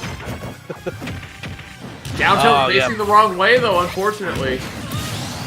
Oh, there we go. I don't know if they meant to use Gordo as the lead blocker right there, but still able to set up nicely into the off-stage KO right there. So, Hispanic and the Disco striking first. Okay, nice spacing there on the up smash, though. That neutral air has been Hispanic at the Disco's main go-to option for, combo. Mostly neutral air into back air, right? Like, just some good damage, some good neutral. But you get out space like that. Here we go. Okay. Honestly, I would say, honestly, take that hit, but no, you don't take the second one. Don't take that first one if it leads into that second one. Very good stuff there. Gremlin, we were looking for the down air earlier in the last game. We got to set Koopa for sure. Oh, hold on a second. However, hold on. Wait a second. Oh, the dash attack coming through. That's been the one wrinkle in the game plan we haven't seen yet. That long-lasting hitbox dash attack on ledge get-ups. But this is where things can get hairy for Hispanic at the Disco. Again, great trade right there, actually, for Disco. You had to stop that pressure. You just had to get at a disadvantage. So that means you need to take a little more damage. You get your feet on the ground. You take that all day. Every day of the week, Koopa. Even on a Tuesday. Oh, yeah. Even on a Monday. Sometimes on a Wednesday. Well, hold on a second. PK fires. Safe pressure. Good use of the armor there in the D3. Up B. Up air. Drag down. Can't find a back air. This gets suddenly very scary if Disco takes his stock, right? Because then you're dealing with max rage DDD. That's just the thing you're going to have to deal with. Here we go. Inhale. Okay, Gordo opts for the high recovery. Oh, the down tilt. This is the first time. Okay. Hispanic at the Disco will either be writing sins or tragedies as we into the twilight of the Game 4. And there we go. Yep. Big body, landing up air. Bad combination if you're King Dedede, but a great combination if you're Gremlin. Moving into Game 5. Yeah, what a catch with that up air, too. I mean, we talk about how good Ness's aerial kit is all the time. And you can see the reach that it has on it, mixed with his mix-ups that he gets with his double jump and with PK Thunder and his good aerial kit. Like, he just has so many options in that situation. Against a big body like Dedede, up air's going to hit that low to the ground to him. So, very nice stuff there. Yeah. Is this the first Game 5 we've seen tonight? Yes. It might be. 2 Game 4s before that in winners, right? The Vendetta, Goat and Vendetta both were... Vendetta Gremlin was 3-1. Goat Blue was 3-1. Then Vendetta Goat was 3-0. So yes, first Game 5 of the night tonight. Winner of this, too, looking at the other side of this loser's bracket, winner of this goes on to play against 8-Bit Man. So the marathon doesn't end here. Just because you beat Gremlin or Hispanic at the Disco, the winner's going to have quite the task in front of them, moving on into this top 5 of the bracket. So either way, here we go. Yep, Hispanic at the Disco trying to run the gauntlet. Gremlin trying to, maybe get a second win on 8-Bit Man tonight if they, is what is at stake in this Game 5 here as we move on to Town and City. Ooh, that was sick! Dude, I'm telling you, these back airs from Dedede are so good. Hold on, no jump. Down! Oh my goodness, the dash attack, the timing. Oh, wait, what are you doing? What? No! What? What just happened? What? Koopa! This is Game 5! We just talked about this! Death get put into free fall because the platform pushed them off? Yes. There was no recovering from that, for sure. Oh, no. I can't believe that. Wow, that is... Anything can happen here, Koopa, including that. And honestly, I was questioning more what Disco was doing on those platforms. Like, what a gamble, but apparently the bait worked out. Yeah, but if anything can take the wind out of your sails, it's definitely that. So let's see if Gremlin, has any more fire left in the tank. Because right now it is Hispanic the Disco operating. Jeez, just forget about it, man. Hold on, recover here now. Those platforms on Town and City really, truly led to definitely 1,000% 1 KO, and then that final one too. Dedede was able to extend off of him, catch Ness. But yeah, the Town and City platform disappearing once it goes off screen. Leading to the demise of Ness. Man, that is... Yep. I saw that Game 5 go in a lot of ways. I like you said, the bingo card, it's out the window. It's already gone. So either way, very good stuff. I got to say, like, either way, that last game, the shenanigans that happened there or not, very, very good stuff there to Hispanic at the Disco. Because, like we said, already down in sets. That was the first set win over Gremlin there. And then also Gremlin took a set earlier today against Hispanic at the Disco. So very good stuff. Yeah. Listen, one of my favorite Panic songs is Victorious. And it's Hispanic at the Disco who is victorious, in that losers quarterfinal set. So again, in an unfortunate, ending, to what was a really fun set to watch between, two players that are master crafts classes with their characters. Yeah. So but now the fun does not stop for like we mentioned for Disco. He's gonna have to move on to play 8-Bit Man in loser semifinals. What a task. Definitely. Yeah, I was gonna say the hits just keep coming for King Dedede, right? But I mean, when you play a character like that, it is what it is. But either way, guys, we're gonna toss it to a quick video break. So we'll be right back. Stay tuned. We have 4 competitors left in here: 8-Bit Man, Hispanic at the Disco coming up here. So I got Pokemon on the brain. It's coming out soon. At the Disco, 8-Bit Man, Vendetta, and then the GOAT as well. So stay tuned. A lot of great matches still coming here. Panda Cup Online. See you soon.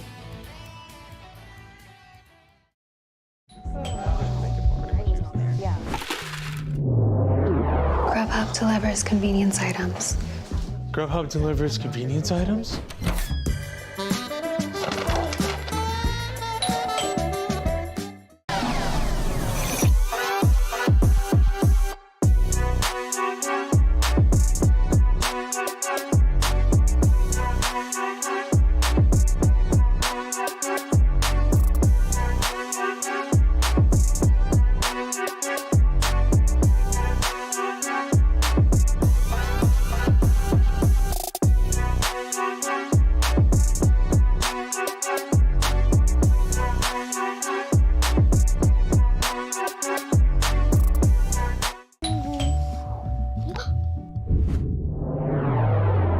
Chill. Grubhub delivers convenience items. Grubhub delivers convenience items.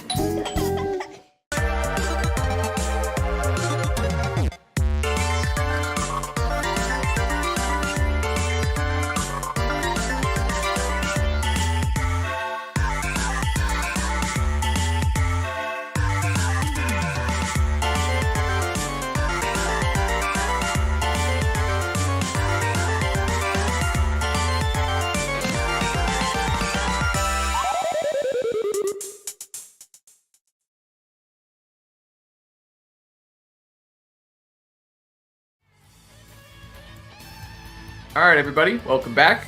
Here's our bracket, of course. You already know what it is. I'm here with my man, Koopa. Panda Cup Online, delivered by Grubhub, of course. Southeast Qualifier, number 4. Working our way through the top 4. Incredible sets, including one Game 5 that we just saw. Hispanic at the Disco, taking down Gremlin. Ness versus D2D, and actually D2D getting the better end of that. So now, Hispanic at the Disco's reward is... hey, you get to play 8-Bit Man, who I have to imagine does very well against D2D with Rob. Traditionally, Rob does well against other heavies. Just the projectile, the zoning, down tilt boxing, ability to live long, all that good stuff. Kind of everything you want in a heavy, but also a lot of tools that are good against heavies, right? Yeah, I imagine it's at least on paper, it's pretty one-sided. But again, I would have said the same thing for Ness, True. Against D2D. So I've seen crazier things happen. That is the crazier thing I've seen happen today. But as we're gonna get right into it, these two have met twice so far. On some, in a couple of different environments. As we see Esports Arena Miami grand opening, and in Era Ends, the final holodeck.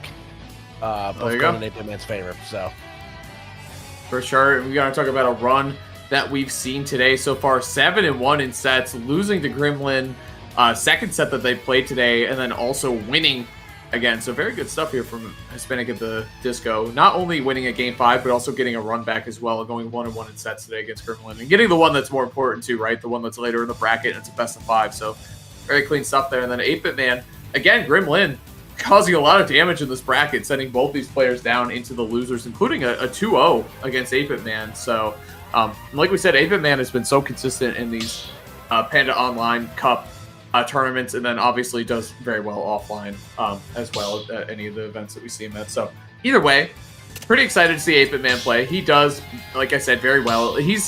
Dude, his Rob is just, it's so strong. Like, it's just, it barely has any weak points, and I feel like that's where Hispanic at the Disco is going to have a hard time. Like, where do I hit this Rob? Like, how does this happen? But like we said, Koopa, Hispanic at the Disco made the Ness matchup happen. Definitely could happen for Rob 2 here. Game 1 starting off PS2. yeah, we'll see what it plays out with here. And again, 8-Bit Man, no stranger to these high pressure octane situations. He is in a points position to qualify for the for the regional championship for his respective region. So definitely nothing but for him to gain here. And again, all it's going to take is 1 or 2 hits from King Dedede to keep things even. But again, 8-Bit Man is just going to have so many options to whatever King Dedede is going to be cooking up here. So. And again, we're already seeing 200% on the board and a stock gone in the first 30 seconds. What is happening, Koopa? What is going on YouTube?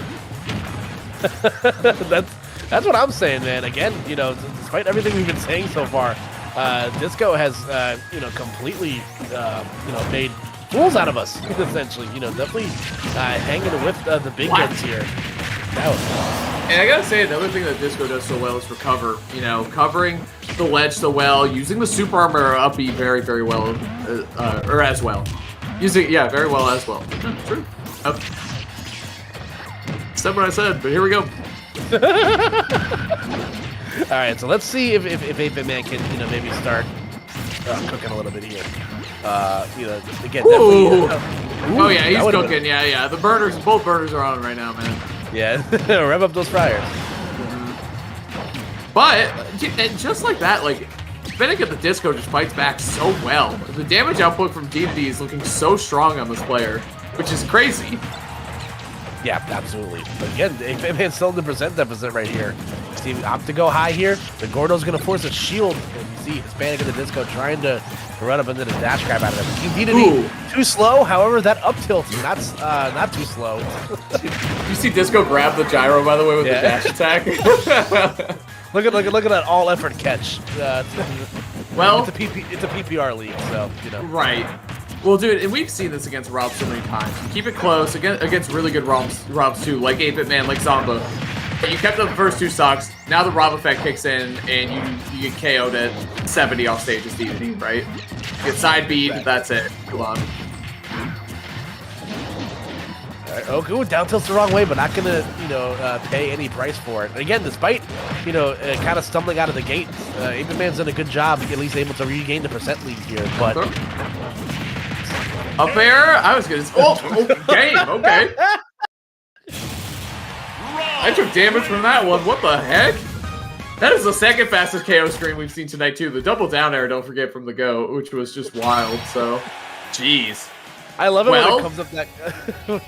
Yeah. Like we said too, the Rob factor, the final stock always feels like Rob has a lot up his sleeve to make some magic happen there on the final stock. Yeah, Roboito. Ciao, Roboito. Yeah, listen, man, it's just one of those things where Rob, I just, you know, it's like the office flowchart from when you try to replace the coffee grinder. You know, it seems like he just has an answer to everything. It's just like, okay, are you in the corner? Yes. You know, do you have gyro? No. Do I have gyro? Yes. You know, can I do this? You know, there just seems to be an answer at every turn where I feel like, you know, when you're playing a character with less tools like King Dedede has, you kind of have to sweat a little bit more, you know, in those late percent situations. Not that 8-Bit Man wasn't sweating, you know, that said, but, you know, it's much, you know, a little bit easier at those kill percents where Rob, you know, is a very complete character, which he has a plethora of different options to KO you know, cleanly. For sure. But here we go.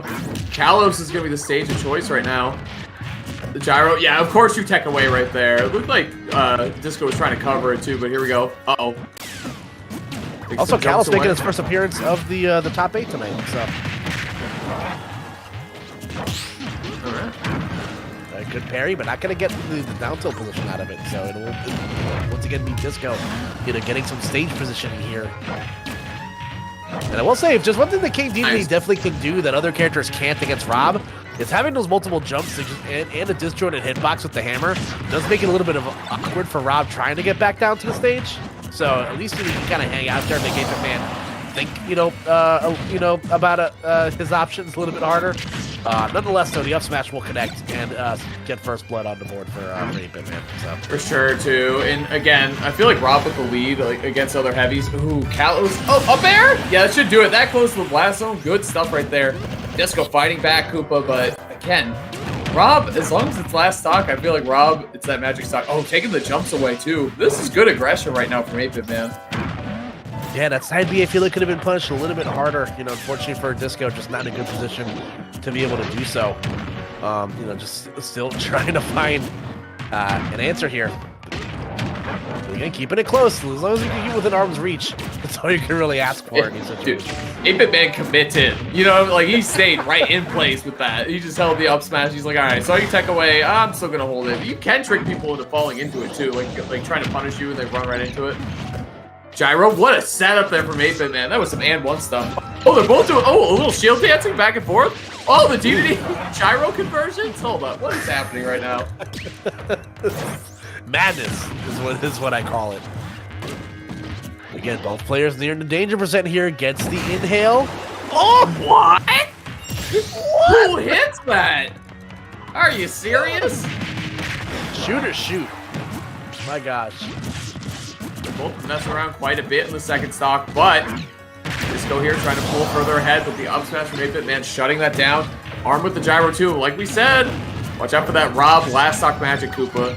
He might be like one of the best characters in the game at just like, all right, I need to just take one stock. It can easily happen for sure. Yeah, but I agree. But against Disco, you never know. You have to get out of the corner first. What came first, robots or Disco? Disco. True. Wait. There you go. Well, Rob came. Never mind.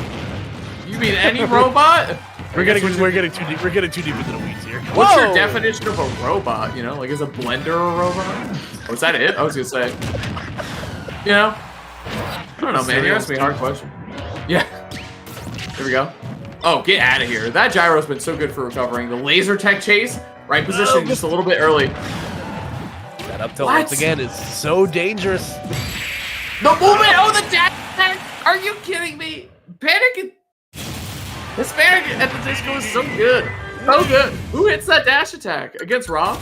A lot of the time, 8-Bit Man, he does like to hover around the ledge, like, and shoot out the gyro and protect himself, but that dash attack, if it's out there, it has a lot of wind-up. It's like a smash attack the way it lines up, but if you hit it, that hitbox is very nice.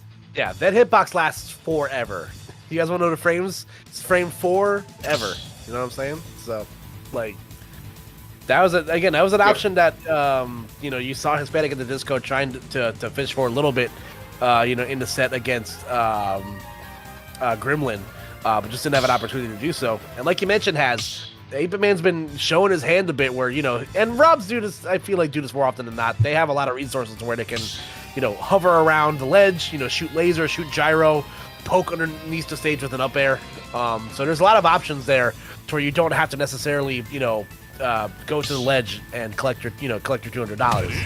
And I feel like Hispanic and the Disco was scouting that out and waited until the last possible moment to let that rip. So. All right, Koopa. Here we go. Game 3 coming up. It is, sticks on the board right now, man. Yeah, so we're back in a best of 3 territory here. So, we'll see if the change to small battlefield will provide, a better result here for 8-Bit Man. So far, so good, Koopa, too. Done good corner positioning and these boxing tools from Rob. We've seen down tilt, obviously, but jab as well to kind of start off the first stock, so. Yeah, absolutely. So, again, the steady diet of your 2 really good projectiles, I'm sure will generate a lot of good results for Rob here. But let's see if Disco is able to play around it. That back air so good. How did it just great? Oh, wow. I don't know if he tried to just take him with him or if that was a misinput, but either way, bold play there from Disco. Now we see 8-Bit Man. Are we serious? Again? What? Send it. Do it again. A 3rd time. It will certainly. It never fails 3 times. That's the thing. Do it. Do it. 3rd time. You have to do it. You can't quit now. Oh, okay. What? Now's the time. Do it again. Yeah, now. Down air now. Not yet. Oh, man. All right, so 8-Bit Man. Open up a big lead here. Oh, right, that could have been. But if the down air hit, like, that would have been. Yeah, but if. Does he know? What if that dude? If that laser combo and got. I thought he was gonna let it rip. Honestly, just do the up B all the way across. I've seen some. Oh my goodness. Well. Wow. Anyway, that was a game 3. With 2 incredibly heavy characters on the screen too. That was only like a 1.5-minute game. Yeah, I'm not quite 90-seconder. Not quite sure what the feel in this exact moment, but I will say I feel good for 8-Bit Man. After a close game 2, you might be sweating in your seat a little bit to have a response as that. You couldn't have asked for a much better your results with your 8-bit man. I think we just go next. I think that's just bound to happen in some games. Like, you just overcommit one time, then you double down, right? Like, you try to take another, like, oh man, I messed up, I gotta take another stock really quick. Even going for the same option and SDing in the same way, well, gotta shake that one off for sure.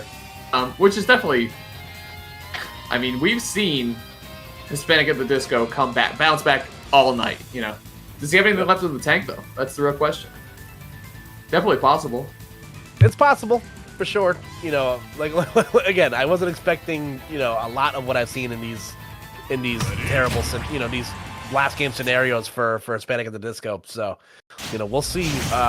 When your back's against the wall, man, pressure makes diamonds. So we'll see what what Disco has in store here. We're going back to small battlefield. Now, can we see the down there again, please? Getting a jab block there, very nice. Some good damage and stage control right here for Disco. I always love watching like the not so common characters get the jab block set up, and I'm just like, what are you gonna do?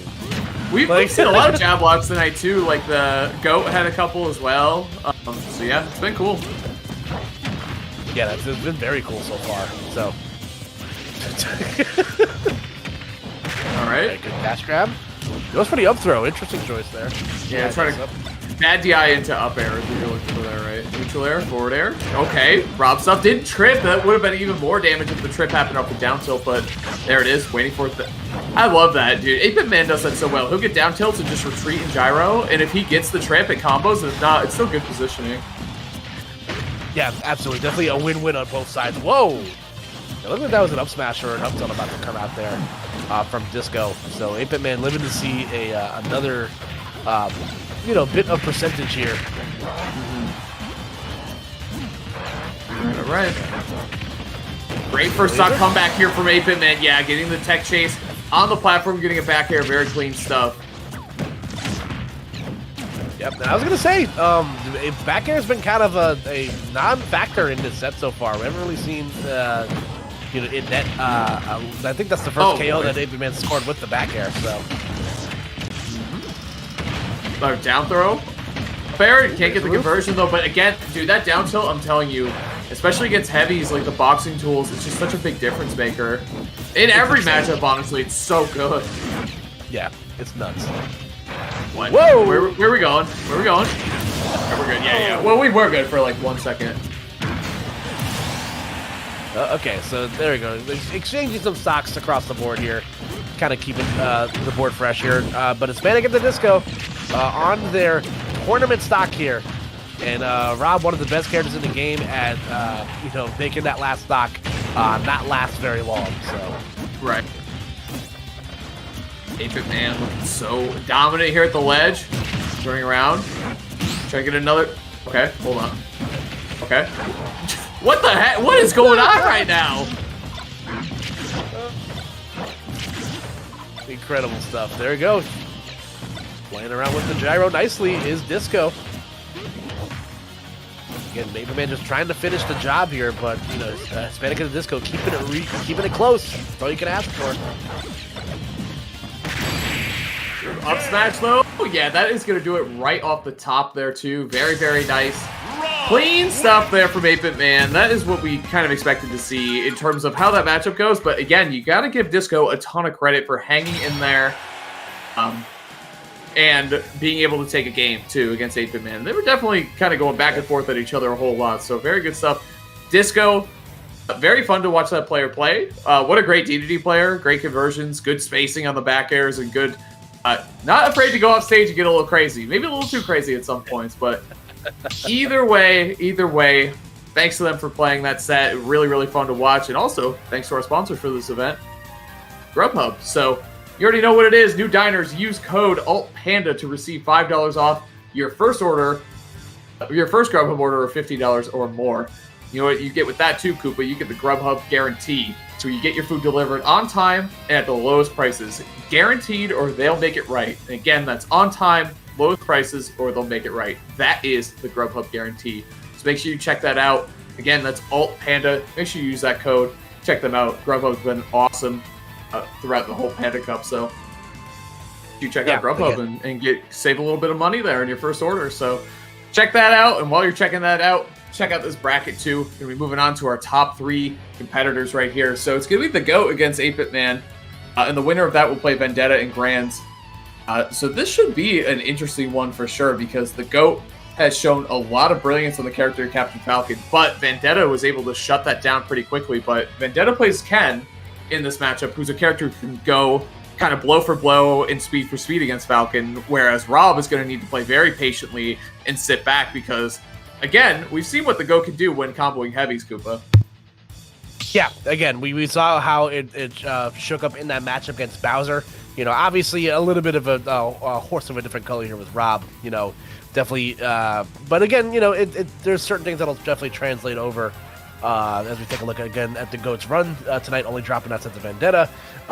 You know, 8-Bit Man, you know, did not get the run back against Gremlin that I'm sure he would have liked, but, you know, still able to, you know, make it, you know, to place his seed after a early loss in the tournament. So, but yeah, again, the big X factor here is going to be how, you know, again, it's going to be off stage. You know, how easy is 8-Bit Man going to make it for the GOAT to get back to the ledge? Because like we've seen, Rob is one of the best characters at the game, where all it takes is just one mishap. All it takes is one, you know, just one small mistake, and it could cost you your stock. So. For sure, yeah. And I mean, I think volatile is just the word we use with Captain Falcon. Like, it just is, right? It could be so... He can get KO starting at 0, and he could also just get tossed off stage and lose his stock. But with some of the buffs he's received, that has been less true for him on his side, honestly. It's been harder and harder to KO Falcon off stage than it was in the past. So we'll see what 8-Bit Man has ready here to go up against the GOAT. So... should be interesting. And again, I'm very excited to see the GOAT's offense come through here. I want to see if he's able to hit these big conversions, he can cause another upset today for sure. Yeah, no, absolutely. It's definitely within the realm of possibility. Again, just another case of 2 characters that when they're able to get their hits in, it can be over very quickly. So, 3, 2, 1. Alrighty, Pokemon Stadium 2 will be the starter stage here. That was so see how it shakes down here. Losers finals. Good challenge right there. Again, Rob's neutral are a very, very good tool, but if you can react to the startup there, especially with someone like Falcon, you can get some hits in and interrupt it. Yeah. Snag. Okay, that's a big indicator too, Koopa. How do you play with the gyro? It's gonna be huge, especially for a character like Falcon who has a good combo game, but... Yeah, and again, you definitely get a feel for someone like, you know, are they... Oh my gosh. I'm surprised. Oh, the knee not connecting, and not even at all. Like, not a soft hit, nothing. Okay, good recovery right there. Like we mentioned, that's going to be a huge X factor here in the set. You know, Rob having so many options to be able to, you know, lock you in the corner here. As again, he is not let up. The down throw into the up air, not going to be enough to KO just yet. Okay, I like that GOAT was mixing it up a little bit and trying to recover there with the Falcon kick, but still gets punished there, ultimately losing the stock. And I think a similar trend here is that we saw Vendetta beat up the GOAT at the ledge as well. I don't know if he just needs to mix up his options a little bit more. Maybe it's timing, maybe it's choices, but we'll see how it plays out in this set. Okay. Soft knee only, not perfect on the conversion there. Yeah, and again, this is where Rob can be so scary. Has, you know, be able to play from a distance is so huge against a character, you know, like Captain Falcon. Doesn't have a tangible projectile to hit you with. So, you know, it's going to be a lot more on GOAT to kind of, you know, pick and choose his approach options. Because 8-Bit Man, again, can just kind of, you know, sit back and, you know, play counter hit. So. Yep, absolutely. Yeah, and it's just, again, how important the stock lead is here. Okay. Ooh, okay. Jabs. Gentlemen. Going for an instant drop. Oh, what? We're seeing a couple of those tonight again. Maybe it's just 8-Bit Man brings it out in people. You know what I mean? Like, he just baits people into doing that. Oh, no. Damage here. That's his Florida Man passive. Like, it's true. Something like that, Koopa, for sure. The GOAT, though, racked up good damage. He just can't find the KO here. He just can't find the good hit that he needs. All right, there we go. Just trying to find the killing blow right here. But again, 8-Bit Man doing a good job just putting the brakes on, you know, not getting in a situation to where he's going to be in any danger. again, almost at the 2nd century mark. You know, way overdue on There his you go. 200 plus. That's what you're gonna have to do here. Just 8-Bit Man showing again great matchup knowledge. What are the hits I really need to avoid to hold into my stocks and then doing it? Very nice. Right? Alrighty. And the goat slowing it down a little bit too here. Like, it's easy to write it off at this point. Like, look, I'm down 3 stocks to 1. It's easy to just cut. What is 8-Bit Man doing? Is this robot malfunctioning? What is happening? He's waiting for an up smash. Dude, 8-Bit Man loves his up smashes. Uh-oh, hold on. He might pay for it, honestly. Did he try unplugging and plugging it in again? Honestly, you'd be surprised how often that works. My dad was a huge fan of that. Well, he still is, obviously, but, you know. I don't call him for tech support anymore. Yeah, I definitely did that today at work, so. It works, dude. It really does. Very consistent. But here we go. 8-Bit Man. On the back air here. Having trouble closing this game out? Or something up air? Yeah, no tech. Didn't need to, I guess. How did that back air miss? That was wild. Yeah, that was actually insane. Alright, gets the parry, not in a position to get a good follow-up. Up throw? Okay. Good instant mash right there before the goat waited in the ground, so 8-Bit Man kept tracking that and tried to up smash and set. Okay, I was waiting for something spicy right there, Koopa, but... Forward? Oh, up is just gonna do it. Yeah, that should... See you! Abrupt kill screen. See you.exe, yeah. Dude, it's so fun. We've had so many tonight, too. And it's rare in Ultimate, because you usually get the splatter screen, right? Like the KO screen. And it just hasn't been happening that much. It gives me that energy of, like, those, like, old Batman cartoons where it's just, like, you see, like, the onomatopoeia appear across the screen. Yeah.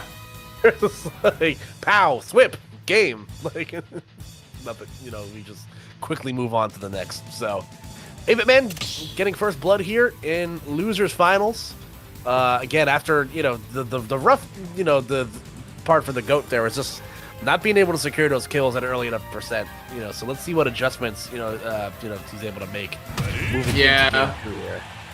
Yeah, and there definitely is some opportunity to change up how the match is going, because you saw the GOAT realizing to slow it down a little bit, to try to take a little more time in neutral to try to get these openings, because the quick rush down, just 8-Bit Man could deal with that speed very well, so...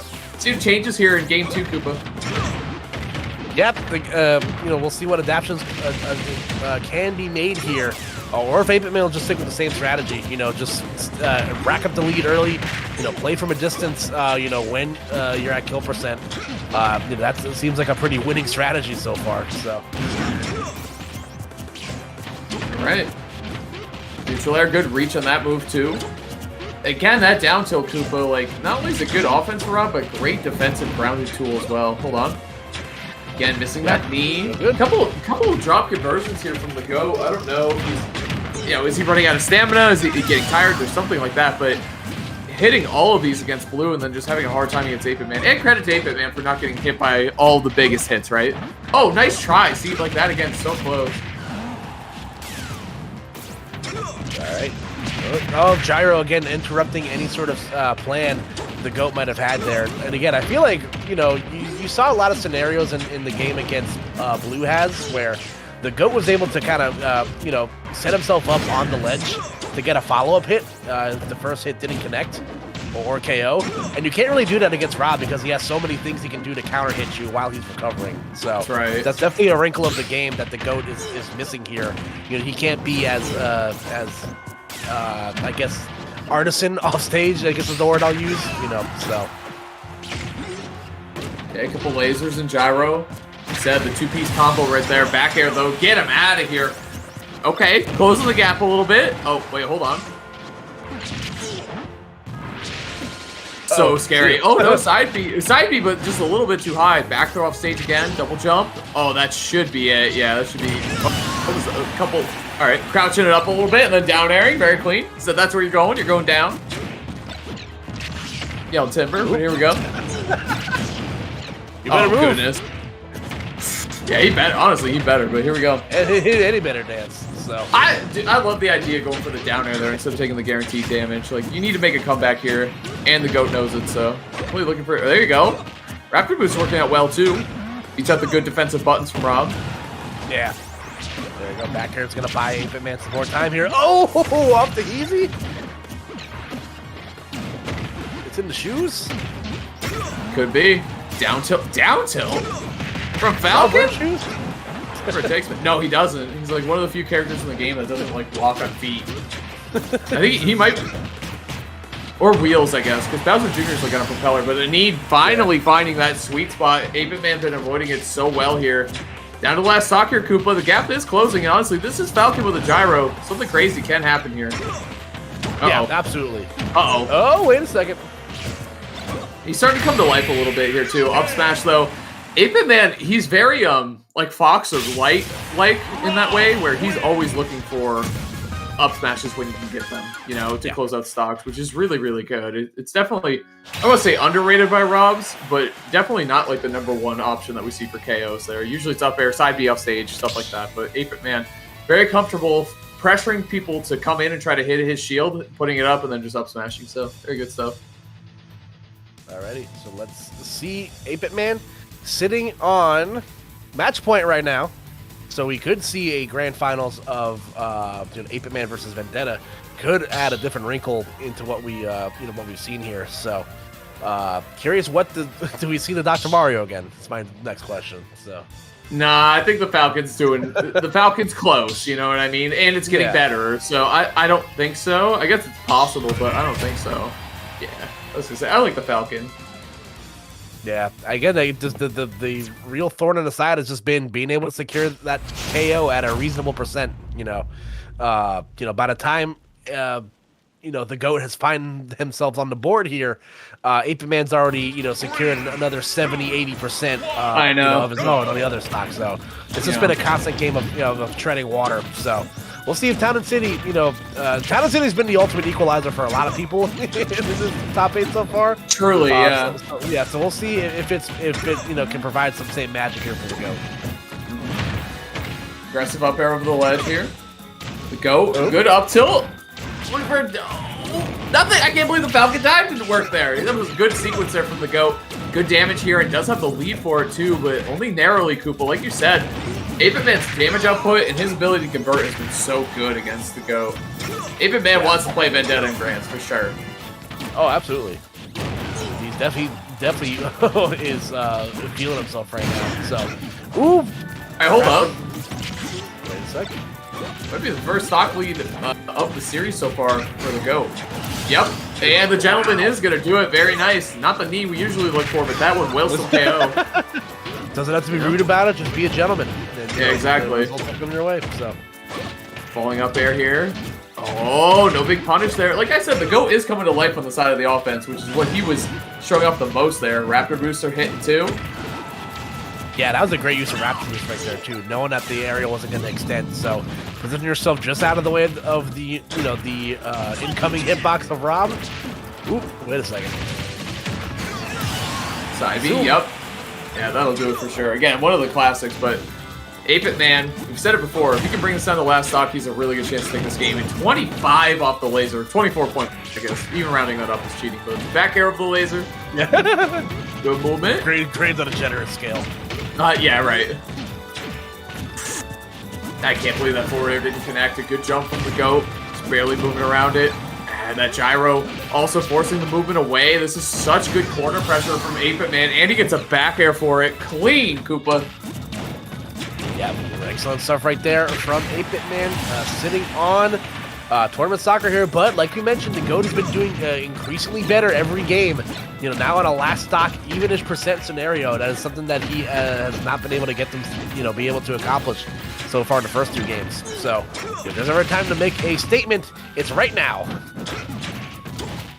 Fighting over the ledge there, too. Wow, smooth grab. Wow. That was really good. Gotta be careful with those Raptor boosts. Oh, wait. I'm telling you, 8-Bit-Man gets and 1 with it. You know what I mean? He really does off the gyro.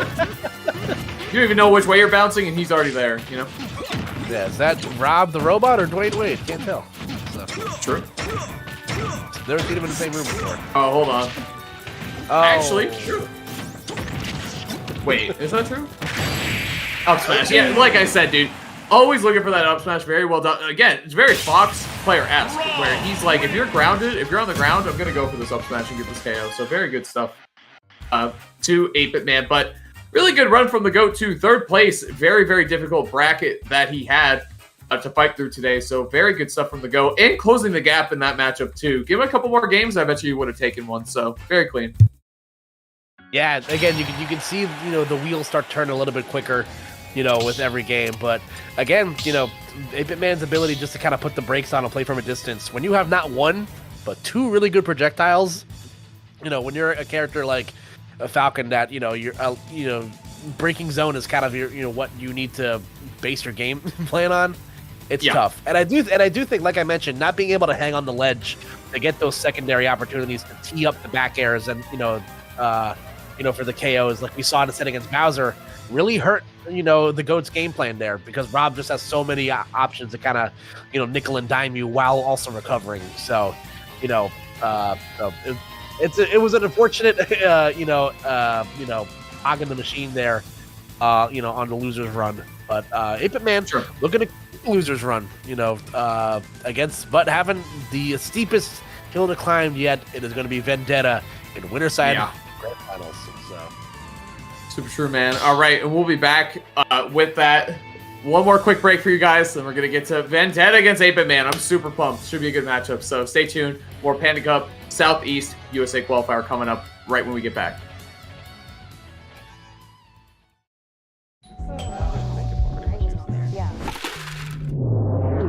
Grubhub delivers convenience items. Grubhub delivers convenience items?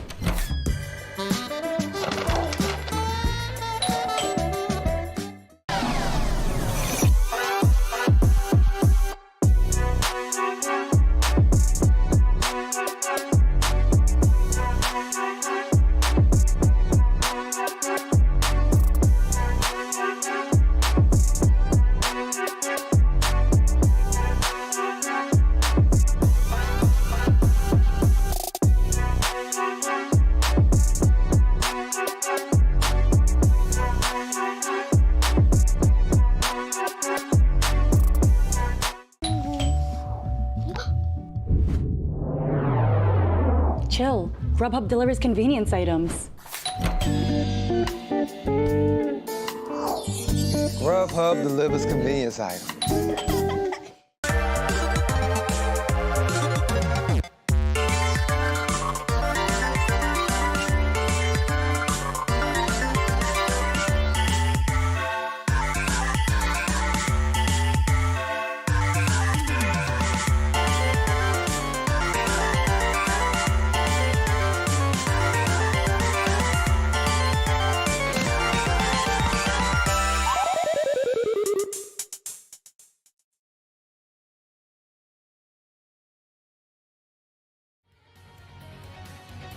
All right, and welcome back, ladies and gentlemen. Again, shout outs to the Panda shop, where you can get all that sweet merch that you saw. A bunch of our very good friends and fellow pandas, other pandas wearing. PG Stats for providing excellent content, and the numbers that we use to bring you guys all these up to date stats throughout the tournament, and Grubhub once again, as we mentioned all night. So we've arrived at the final tournament match here tonight, Hazmat.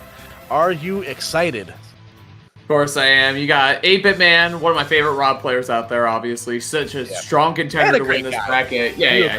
Brett's great. He's been around for a long time. I always appreciate veterans doing well, of course, and he's one of the best. So, great brawl player, by the way. Rob as well. And then Vendetta, of course, who's just one of my favorite players, period. So, should be interesting. Chat actually gotten some interesting discourse about this matchup. Ken and Ryu against Rob. I think you go Ken. You have the mobility and the ability to hit really hard. Some people saying Rob wins, which I think maybe on paper, keeping Ken out and the edge guarding is real in this matchup. That's true. But I think at the same time, I think Ken hits Rob so hard and can move around projectiles so well. I think it's a pretty even matchup, to be honest with you. And I'm pretty sure he's going to be going Ken. Maybe Terry, but I think... I've said this to Vendetta before, and I know I'm biased, but I think he's just got to play more Ken. If he's trying to play the DLC game, he's trying to play more Kazu, he's trying to play more Terry. But I think his Ken, it's got the X factor. Like, you can't teach what his Ken looks for. So I truly believe that. Maybe I'm wrong, but I think, he tends to agree. And I know Vendetta's good at this matchup, too. And it will be the Mr. Masters coming through here, at least in this first game here. So here we go, folks. Grand Finals, the final Southwest USA online qualifier here in the Panda Cup. Come down to 8-Bit Man versus Vendetta. So again, Vendetta the one that has to make up the points here. 8-Bit Man, I feel like he's doing nothing just to help but pad himself, along the journey here. But we'll take a look at that after it's all said and done. As we start off here on FD, stage that worked out very well for Vendetta. The last time we saw him play it. Already looking really strong. Like, getting out of this corner with Rob is going to be very tough. But if you can do it, again, like, at no stock, it's too late for Rob to make a comeback, for sure. Air dodging here. They're kind of just taking turns, like, all right, now you go on the ledge. Now I go on the ledge. Up B? I think an up B would have... Nothing. Okay, I was waiting to see what the answer was at Crescent. I was just... It literally was holding my breath to see what he was going to do at a Crescent. Uh-oh, that could be an up smash. Yep, that's going to do it. If you're unable to KO Rob, he will be able to find him, but... okay, there you go. All right, Raw Shore, you will take it. But just so you guys know, too, currently, Vendetta is 5-0 against 8-Bit Man. And of those sets, he's 8-4 in games against Rob as Ken. So, and 8-Bit Man has gone Diddy and Jigglypuff in this matchup to try to make something work. So, I really think it is, like, I don't know if Ken wins, but I definitely think it's solid. Yeah, I mean, the numbers definitely back it up. It's definitely a matchup that Vendetta looks comfortable in. As you can see, he's doing a great job, playing around the tangible item, playing around the laser as well. But the 8-Bit Man letting it cook right now. Yep, that is a Ken without the resources. Yeah, this is checkmate right here. 8-Bit Man just taking his time with it. Oh, another, okay! Side B is essentially 4 pairs strung together all into one move, so if you just do 4 pairs instead, it's like the scene fruit, right? So it's like 8-Bit Man right there.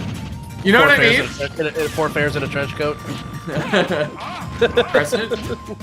For an up air, alright. 8-Bit Man playing the matchup well. Forward smash? Okay. Yeah, there it is.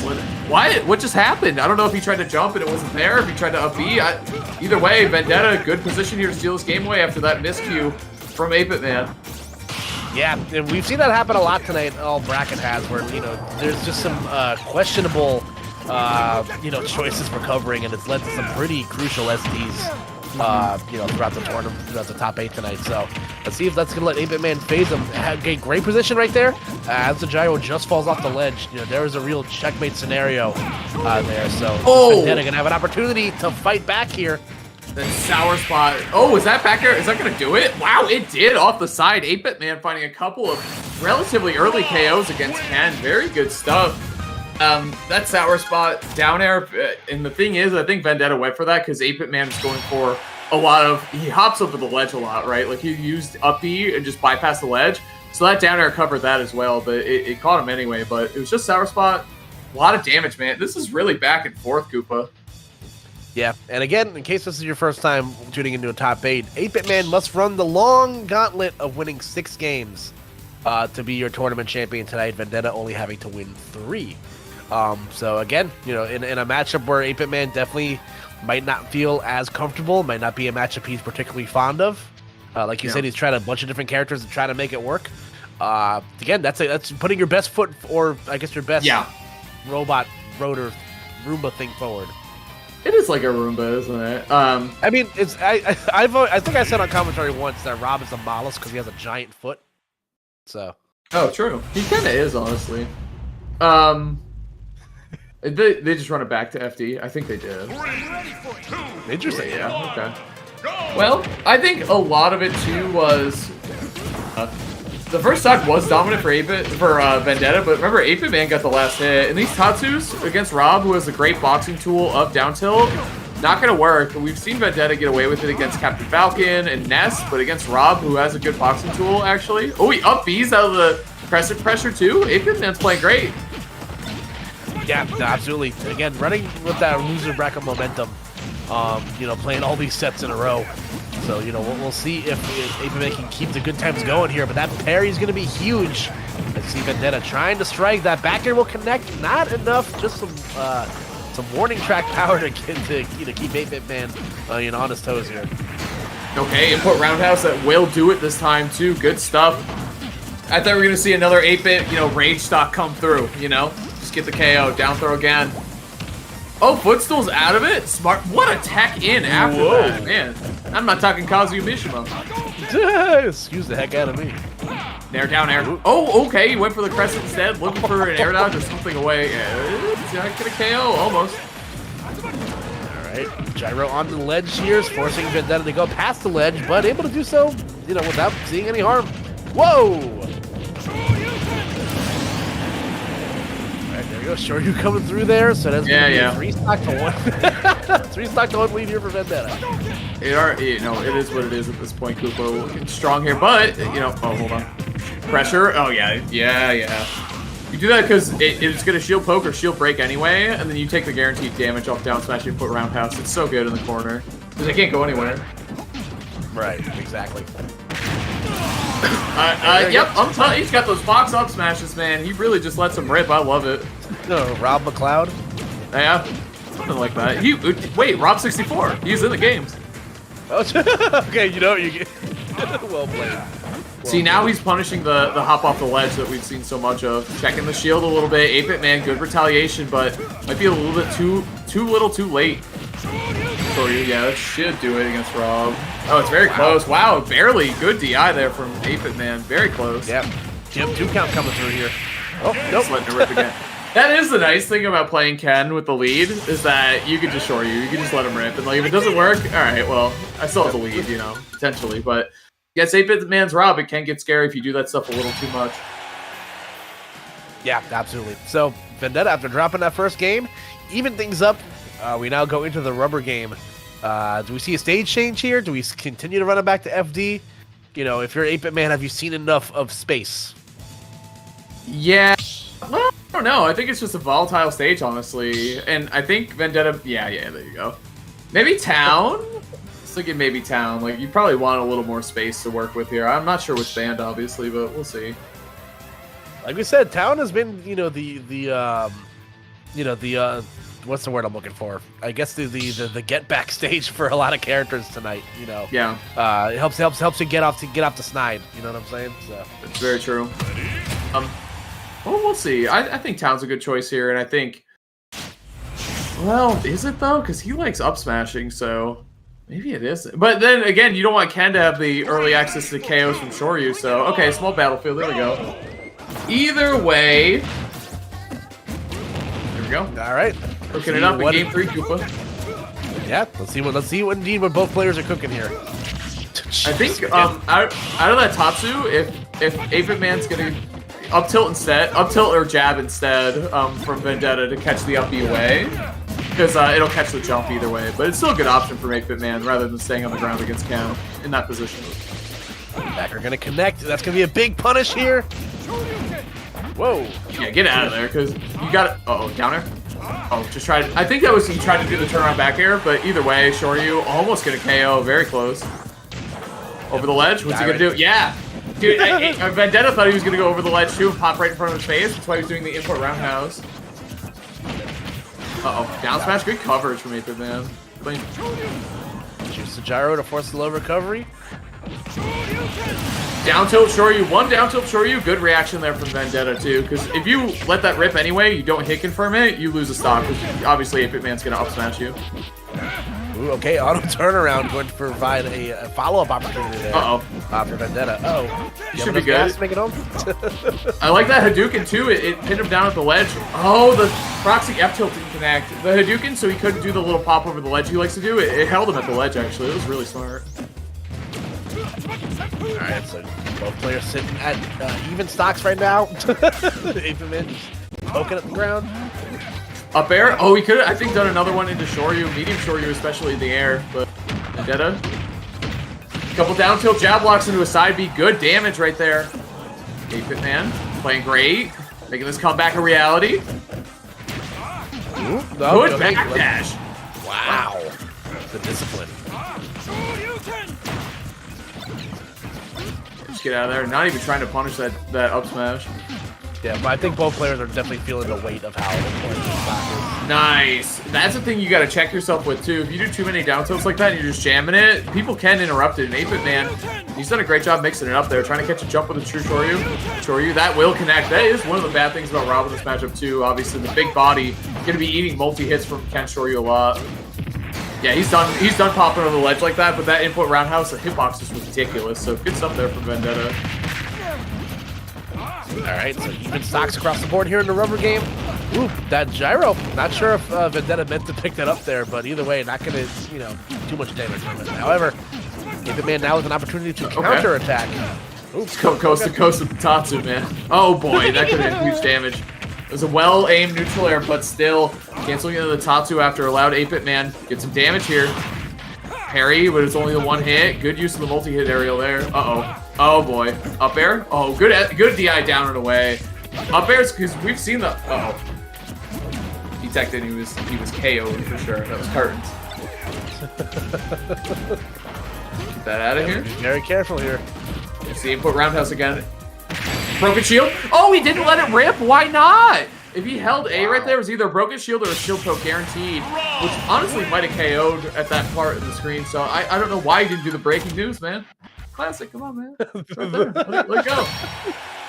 Actually, it's a classic how old that video is at this point, but still. It's a good one.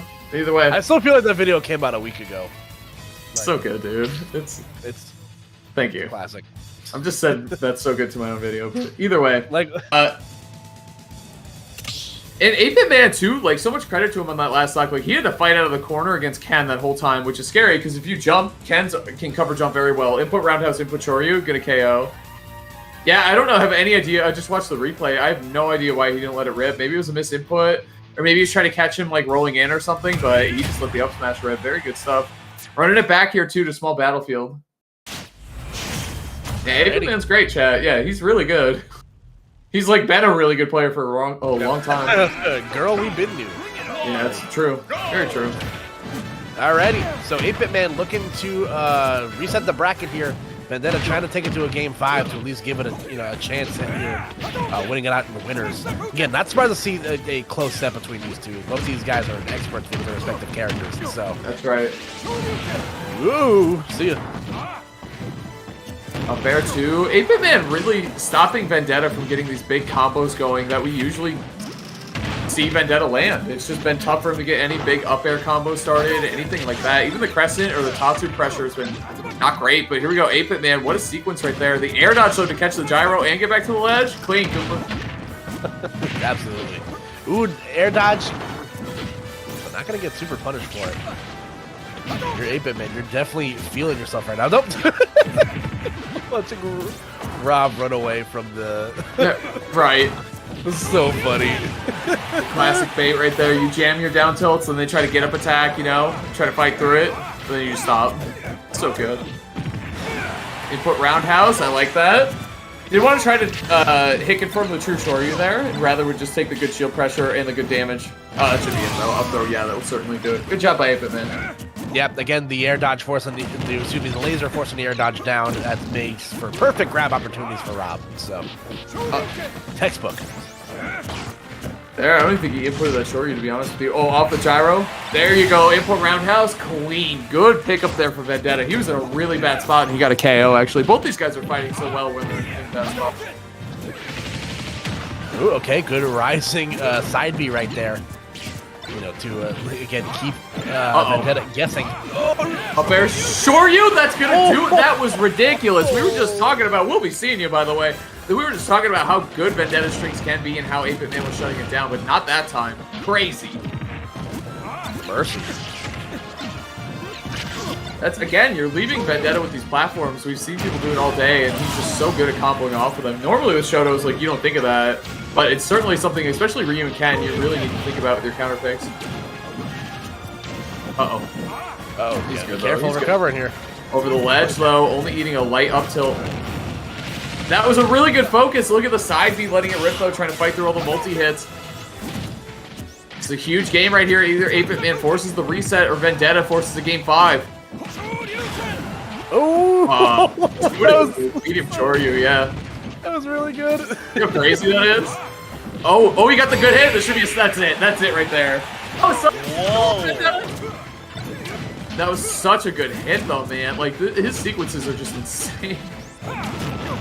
Showing the KO option, too, here. Wait, Vendetta, don't forget, is also on his last stock. We're going to see game 5, Coops? It's looking like it has. I don't know.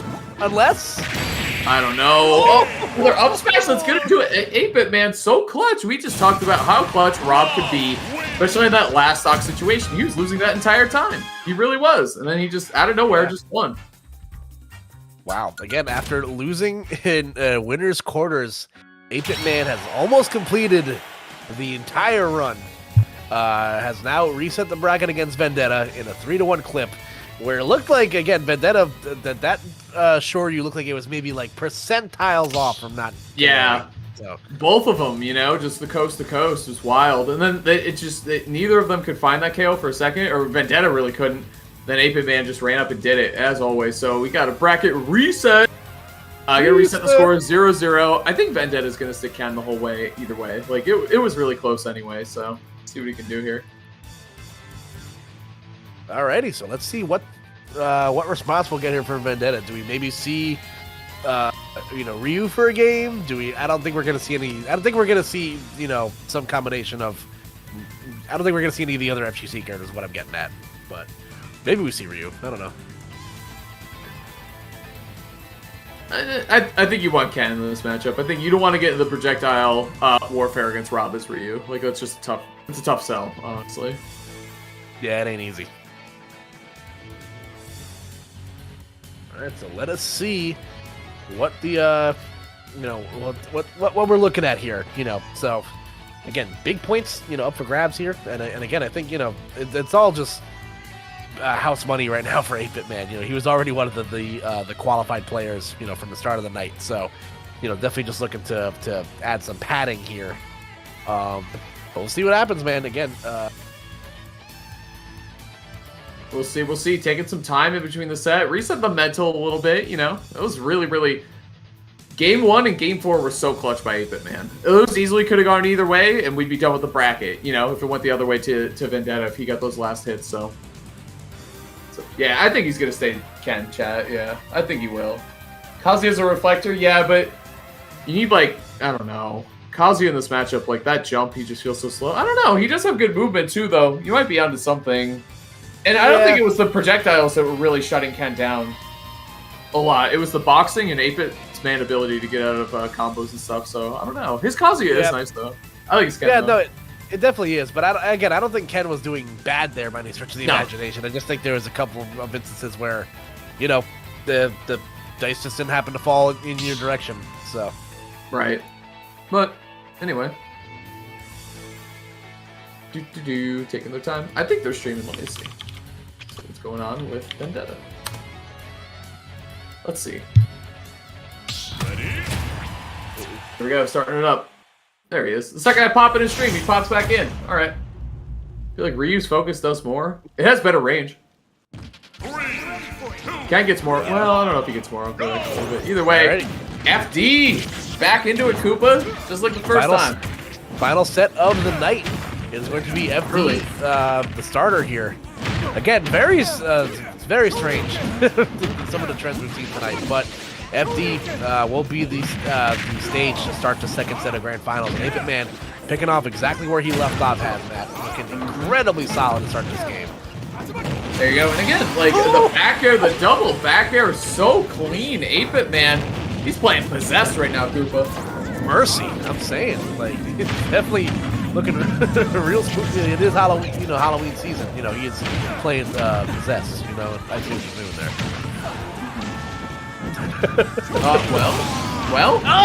Well, maybe we are gonna see a new character.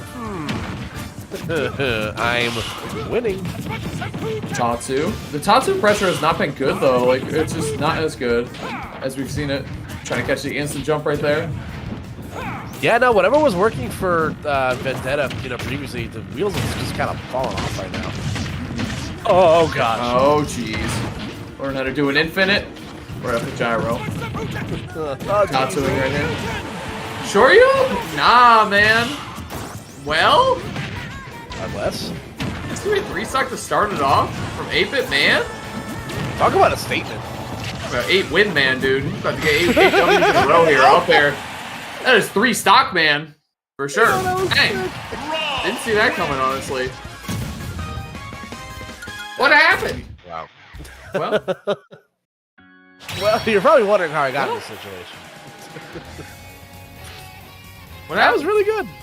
That was that was the best we've seen 8-Bit Man play tonight. Which is saying something because he's been playing well. And he got a 3-stock earlier in the bracket, so to have an even more impressive 3-stock, you know, against one of the best players in the country. Like, my gosh. Yeah. And it got a Tedra number recently. Well, and don't forget too, Vendetta is up Ken against Rob. He is up 5-0 on sets before tonight. Like he's fine in this matchup. I think this matchup is good enough for Ken. If it may making the adjustments, it might just be his night, honestly. 3, 2, It might be, you know, again, the stars have aligned. Mercury's in Gatorade, you know, some strange things could be happening tonight, as. Yeah, I don't know. Well, we'll see. Seems like it's the wrong state. Don't say JV4. Chat! Koopa, don't say it. Do not say JV4. Don't say it. But change man. You can think it. We're not going to say JV4, okay? Don't say 1-1 either. Don't say 1-1 either, chat. Don't you sneak that one in there. Don't say 1-1. Copium. Cool. Oh, shit. Alright, well, run that back real quick, see what we got. Yeah, we'll see what the actual stage was supposed to be. Someone said game 3. Someone said game 3 this time too. Alright. Counts as 2. What a comeback from Vendetta, yeah, exactly. Alright. Alrighty, folks. Gets the gyro too. Good spacing on that combo right there. The Hadouken can like pass it back to him too though. F tilt. Vendetta's getting in this time. Something about the banjo music on this stage. I don't, you know, I'm so uncomfortable. You know, it just doesn't make any sense. The sweater's just a little bit too tight in my chest. This music just coming on like at any random point in life, you know, like you get in an elevator and this song just starts playing, it's like, wait a second, what's happening? I'm getting off an elevator. Yeah, I'm leaving, yeah. I'm taking the stairs, I think, actually. See ya. Hey, nonetheless, Vendetta, though, maybe a little bit of stubbornness here, honestly. Jab block, with the jab actually at the time, I can assure you, but I can't believe FD is back on the table. yeah, truthfully, I'm also kind of surprised by that. So, you know, I'm not exactly sure what the what the plan here was for for Vendetta, but it's at least, you know, has the lead right now though. So I mean, it's definitely, you know, he's looking like the smart one here. For now, at least though, you know, 8-Bit Man's one confirm away from, you know, maybe getting back into the Oh yeah, trying to peek up. Are we just gonna see a reverse 3-stock? Hold on a second. It's definitely on the table. dueling 3-stocks. There's no way. Yeah, again, the bingo card has been thrown out already, but that would have not been on it also. So. Oh no! Oh, that air dodge getting used big. Look at this again. Tatsu right over the gyro too. Don't forget when they added that in, where it like goes over things as well, which is nice because it's more originally how it's supposed to be. Oh wow! Version from 8-Bit Man is able to get a stock here. No, still. I think we might see another. Oh, he tried to catch him peeking over the ledge again. Look at that forward smash coverage. I like it. Yeah, that was nice. Oh, okay. Oh no way! What? Dueling 3-stocks? I did it! He really did, He did do it. it. Yeah, he actually did it. The thing with that is like, yeah, like his line's dorky, but why does he do this thing with his hair, like his hand in his hair? I don't know why he does it, but What a dreamboat. yeah, it kind of rules. Well, I'm a fan. it's all right. Just best of 3. Like that's just where we're at because 3-stock to 3-stock is insane. It's, you know what's crazy? His chat before was like, oh, maybe Rob does beat Ken. Well, what do you guys say? Does Ken all of a sudden beat Rob? Like, is that how this works? Oh, too reactive.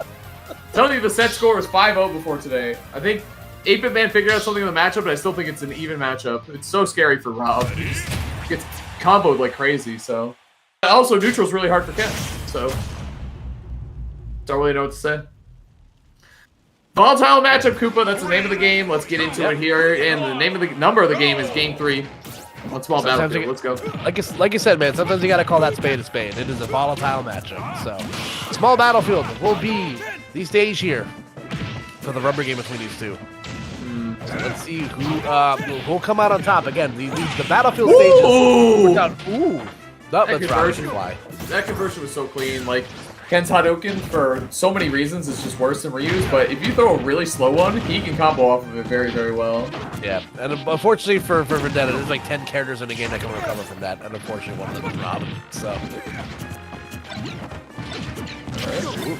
off the easy. Nice. He teched in right there. He probably would have gotten KO'd, honestly. There you go. That's the thing with Ken, too. It's easy to, like, dash and get caught in your movement like that. Something that Vendetta was doing so well was you saw him, especially at the end there, like, walking a lot more, too. So you don't kind of dash headfirst into these projectiles or into the big hitbox of Rob, but there you go. Clean 35 up air. Up air. Proxy. Shoryu, turn around. Almost KO'd. Yeah, so close. Dang, the back air. Almost going to do it again. Yeah. This is where 8-Bit Man started to make, I was going to say make comebacks, but it was just that type of percentage. But very nice stuff there from Vendetta. He won't 3-stock him again, though. No, he won't. Not this time. Are you sure? That's 8-Bit Man. Not 8-Bit boy. 8-Bit True. man. Okay, he's doing karate on him. A lot of karate on him. Dang. Is there such thing as too much karate? No, definitely not, man. Alright, there's gonna catch right there.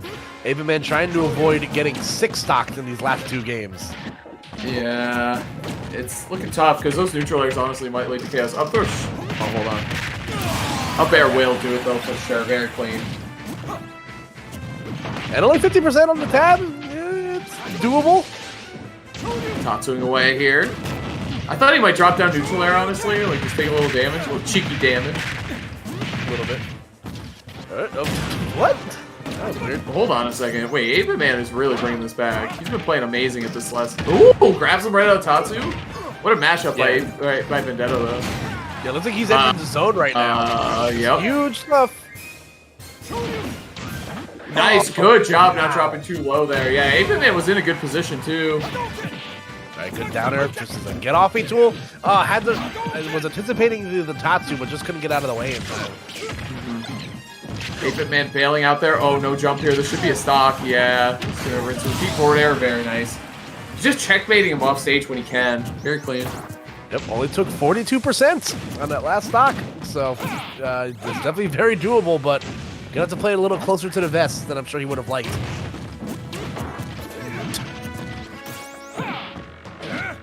Ooh, connects, but not able to get the follow-up. Well? No. Wait, we've seen this one before, Coops. Yeah, I've seen this episode before. Input roundhouse? That should do it. Yeah. And it's scoop, dude. Again, check out that hitbox. It is massive. It scoops. It's and insane. Yeah, it's wild. It's definitely one of his best just hitboxes in general, which is saying a lot because he's good. I mean, back air is wild. Input roundhouse, as we said. Forward tilt, crazy. But either way, Vendetta doing an amazing job here. Yeah, absolutely. After getting 3-stocked. After getting 3-stocked. And dropping the first set, you know? Yep. Many other player would have crumbled. You know, definitely will do a blow to your psyche. But Vendetta, you know, picked himself up by the gi and is now in position to, again, win the tournament. So let's see what 8-Bit Man's response is going to be here as we encroach on what could be the last game of the night, folks. Again, it's still Koopa and Hazmat bringing you guys the fun here. So yeah, back to small battlefield here too. 8-Bit Man was definitely picking up some of the action there in the last game, almost making a big comeback happen. But he's going to go to the same stage, try to run it back, and just play a little cleaner here. Okay.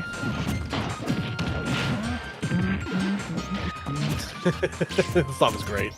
This is the playlist we've had going here has been insane. But either way, throw. Total whiplash, if you may. Truly. All right, locked in the corner here. 8-Bit Man trying to find a way out. Able to do so.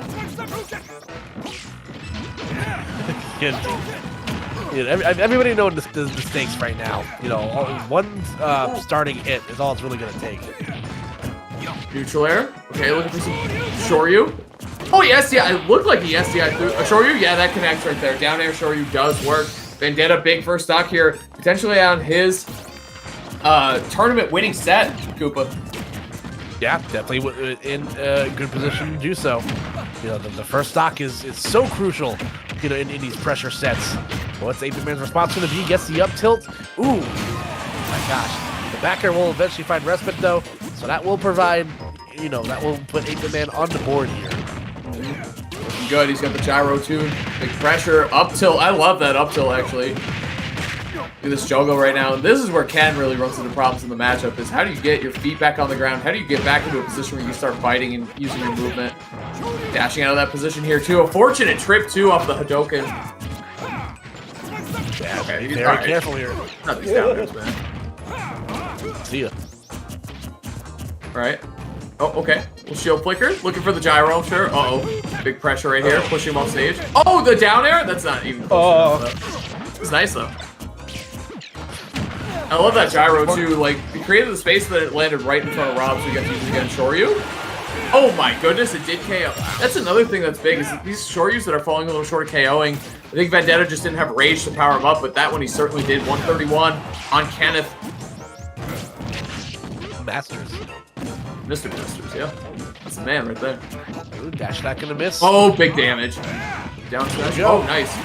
Again, the up B, like SCing up and up B'ing has been working to get out of certain situations. Up throw should do it though. Last stock for Vendetta here in game 4. Potentially last stock of the tournament for 8-Bit Man. Let's see what we got here, Coops. Yeah, last stock situation. Again, could be the last stock of the tournament. Get out of here. That gyro has been too good at creating some space here for 8-Bit Man to land. Oh. Okay, here we go. Yeah, the mix-up between up B from 8-Bit Man or jump and down tilt has been so good at the top 2 pressure. Like, it just hasn't been consistent at all. Oh, he's done. He's done. Yeah, that's game 5. Yeah, that's game 5. You hate to see that. I don't know if he was looking for it. It's not how I want to see that end. But either way, we get a game 5, so that's dope.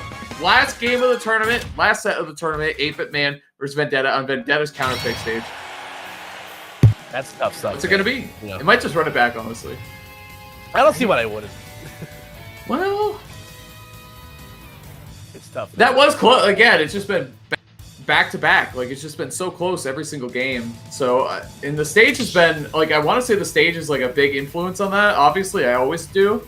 But FT was a 3-stock for 8-Bit Man, then it was a 3-stock for Vendetta. And then they both have won one apiece on Small Battlefield. So, I think it's more about the gameplay than the floor plan, to be honest with you. No, I agree completely. Again, and we've seen what's been, one of the constants throughout the entirety of the night. Untimely, SDs. It's been a kind of a hex on the top 8 tonight. So, but here we go, folks. It is the last set of the night. You don't have to go home after this, but you can't stay here. It's going to be the final destination. How fitting for the final game of the night. True. Love it when a plan comes together. Okay, down tilt's clanking right there, actually. Both of them happy to be in that position where they're down tilt. Uh-oh, no jump. This could be big. Oh, no! We'll score that a forced error by 8-Bit Man. We have yet to see him go for side Bs off stage a whole lot. It's been a lot of fairs. It's been a lot of down airs against Ken. Looking for that all-important side B. What a way to start off this Game 5, Koopa. Yeah, that's definitely a tone setter for sure. If you're Vendetta, you're trying to stop the bleeding as quickly as you can. Knowing that the momentum is very fully shifted in the favor of 8-Bit Man right now. My goodness. Up air? Nothing. Couldn't find anything. Even though air dodge, like, Rob Slow's good mix on his recovery, so good use of that tool there by 8-Bit Man. Jumping over the gyro. Oh, what? What was that? I have never, I've watched a lot of Vendetta clips, I've watched a lot of Ken gameplay in general, but I've never seen that conversion. Godlike stuff for Vendetta to keep alive here in this bracket. Yeah, that's definitely the response you need in a scenario where you can kind of feel the lead and the game slipping away from you. So again, if you're Vendetta, give yourself a fighter's chance. Again, and has shown time and time again he can mount these comebacks. And look at that, just like that, Vendetta has got it within arm's reach here. Yeah, dude, and the Tatsus are working now. They weren't working all set, and now over 2 sets, and now they are. Good Shoryu there, get off my ledge.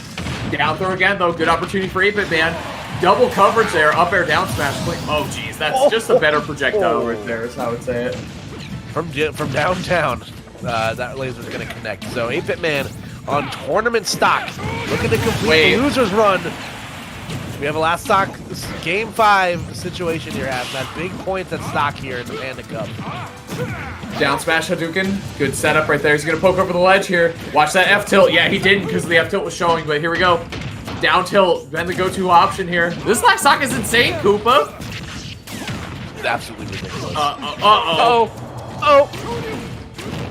Jeez, that was so close. Going right at him, though. Tatsu. Making his way back. Oh, Shoryu! Oh, no, it didn't proxy right there. He got the long-range strong jab instead. Not good. Wait. Oh. Smashing, getting punished for it. Good coverage right there. That gyro was beautiful, honestly. It was perfectly placed. That was a top 5 gyro. Bait right there. Able to get his feet back on the ground. Grab, though. 8-Bit Man been hitting these grabs. Down smash the coverage. Vendetta taking that hit. Gyro. Delaying him. Able to recover. Oh, this could be it. The down smash. That will do it. Yeah, he got caught in that a couple times there at the end. What a clutch performance there by 8-Bit Man. After an insane offensive string from Vendetta, a couple of them, but both of them just played lights out. Well done to 8-Bit Man, conquering a bracket demon, honestly. In Vendetta, like we said before tonight, he was up 5-0. Vendetta was up 5-0 in sets. Man, that proxy just being a little too far to not connect. A couple miscues there, but Vendetta looked clean tonight. 8-Bit Man just a little bit better. Very nice stuff there. The amazing Rob from Florida going to be taking down this bracket from losers too, Koopa.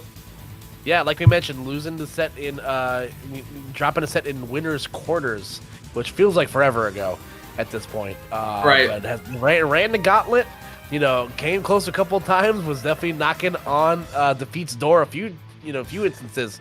But again, 8-Bit Man showing his prowess as a wily old veteran, playing this game for a long time, coming out on top here, to win the final qualifier, for the Southeast, USA. Wow, what a performance between both players. Again, if you feel for Vendetta there, again, looking down the barrel of a Game 4 victory, and unfortunately it just didn't work out for him.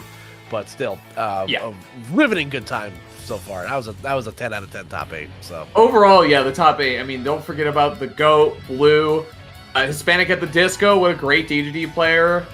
Just so many great players here in this top 8. So it was a lot of, as expected from these two, or this region all combining into one. So again, from us here, this was the Panda Cup Online delivered by Grubhub, the Southeast Qualifier number 4. Obviously bringing you through the top 8. It's been a great time, Koopa. It was a lot of fun, like you said. Yeah, again, I've been, a little bit on the busy side myself in my personal life, so I haven't had a lot of opportunities to commentate, over the end of the summer and the beginning of the fall. So I always enjoy, these moments I can hop on the Panda Cup, not just in general, but with you, one of my dear friends and partners. So this is a lot of fun.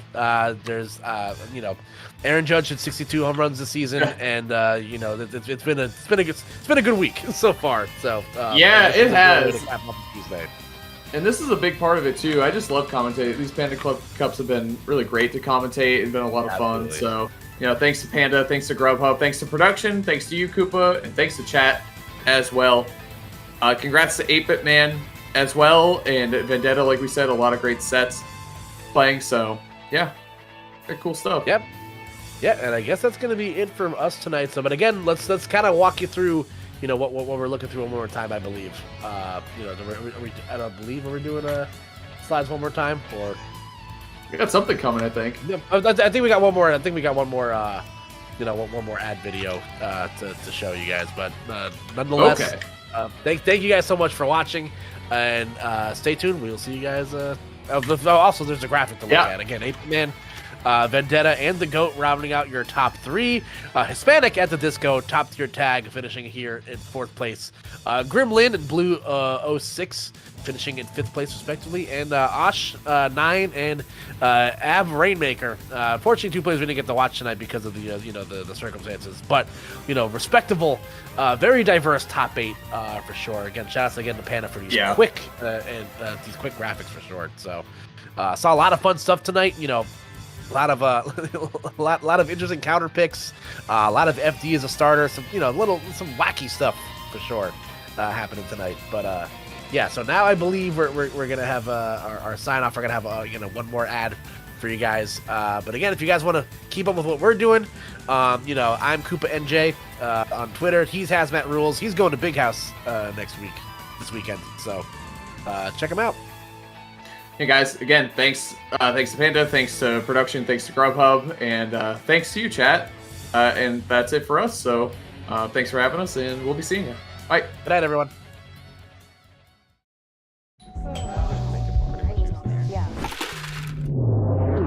Grubhub delivers convenience items. Grubhub delivers convenience items?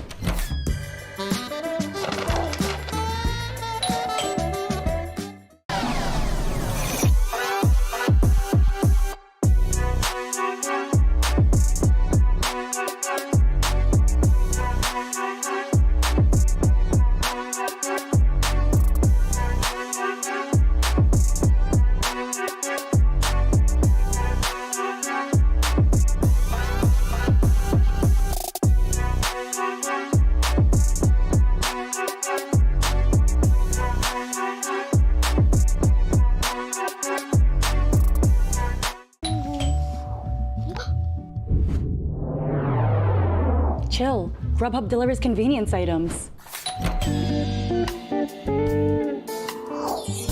Grubhub delivers convenience items.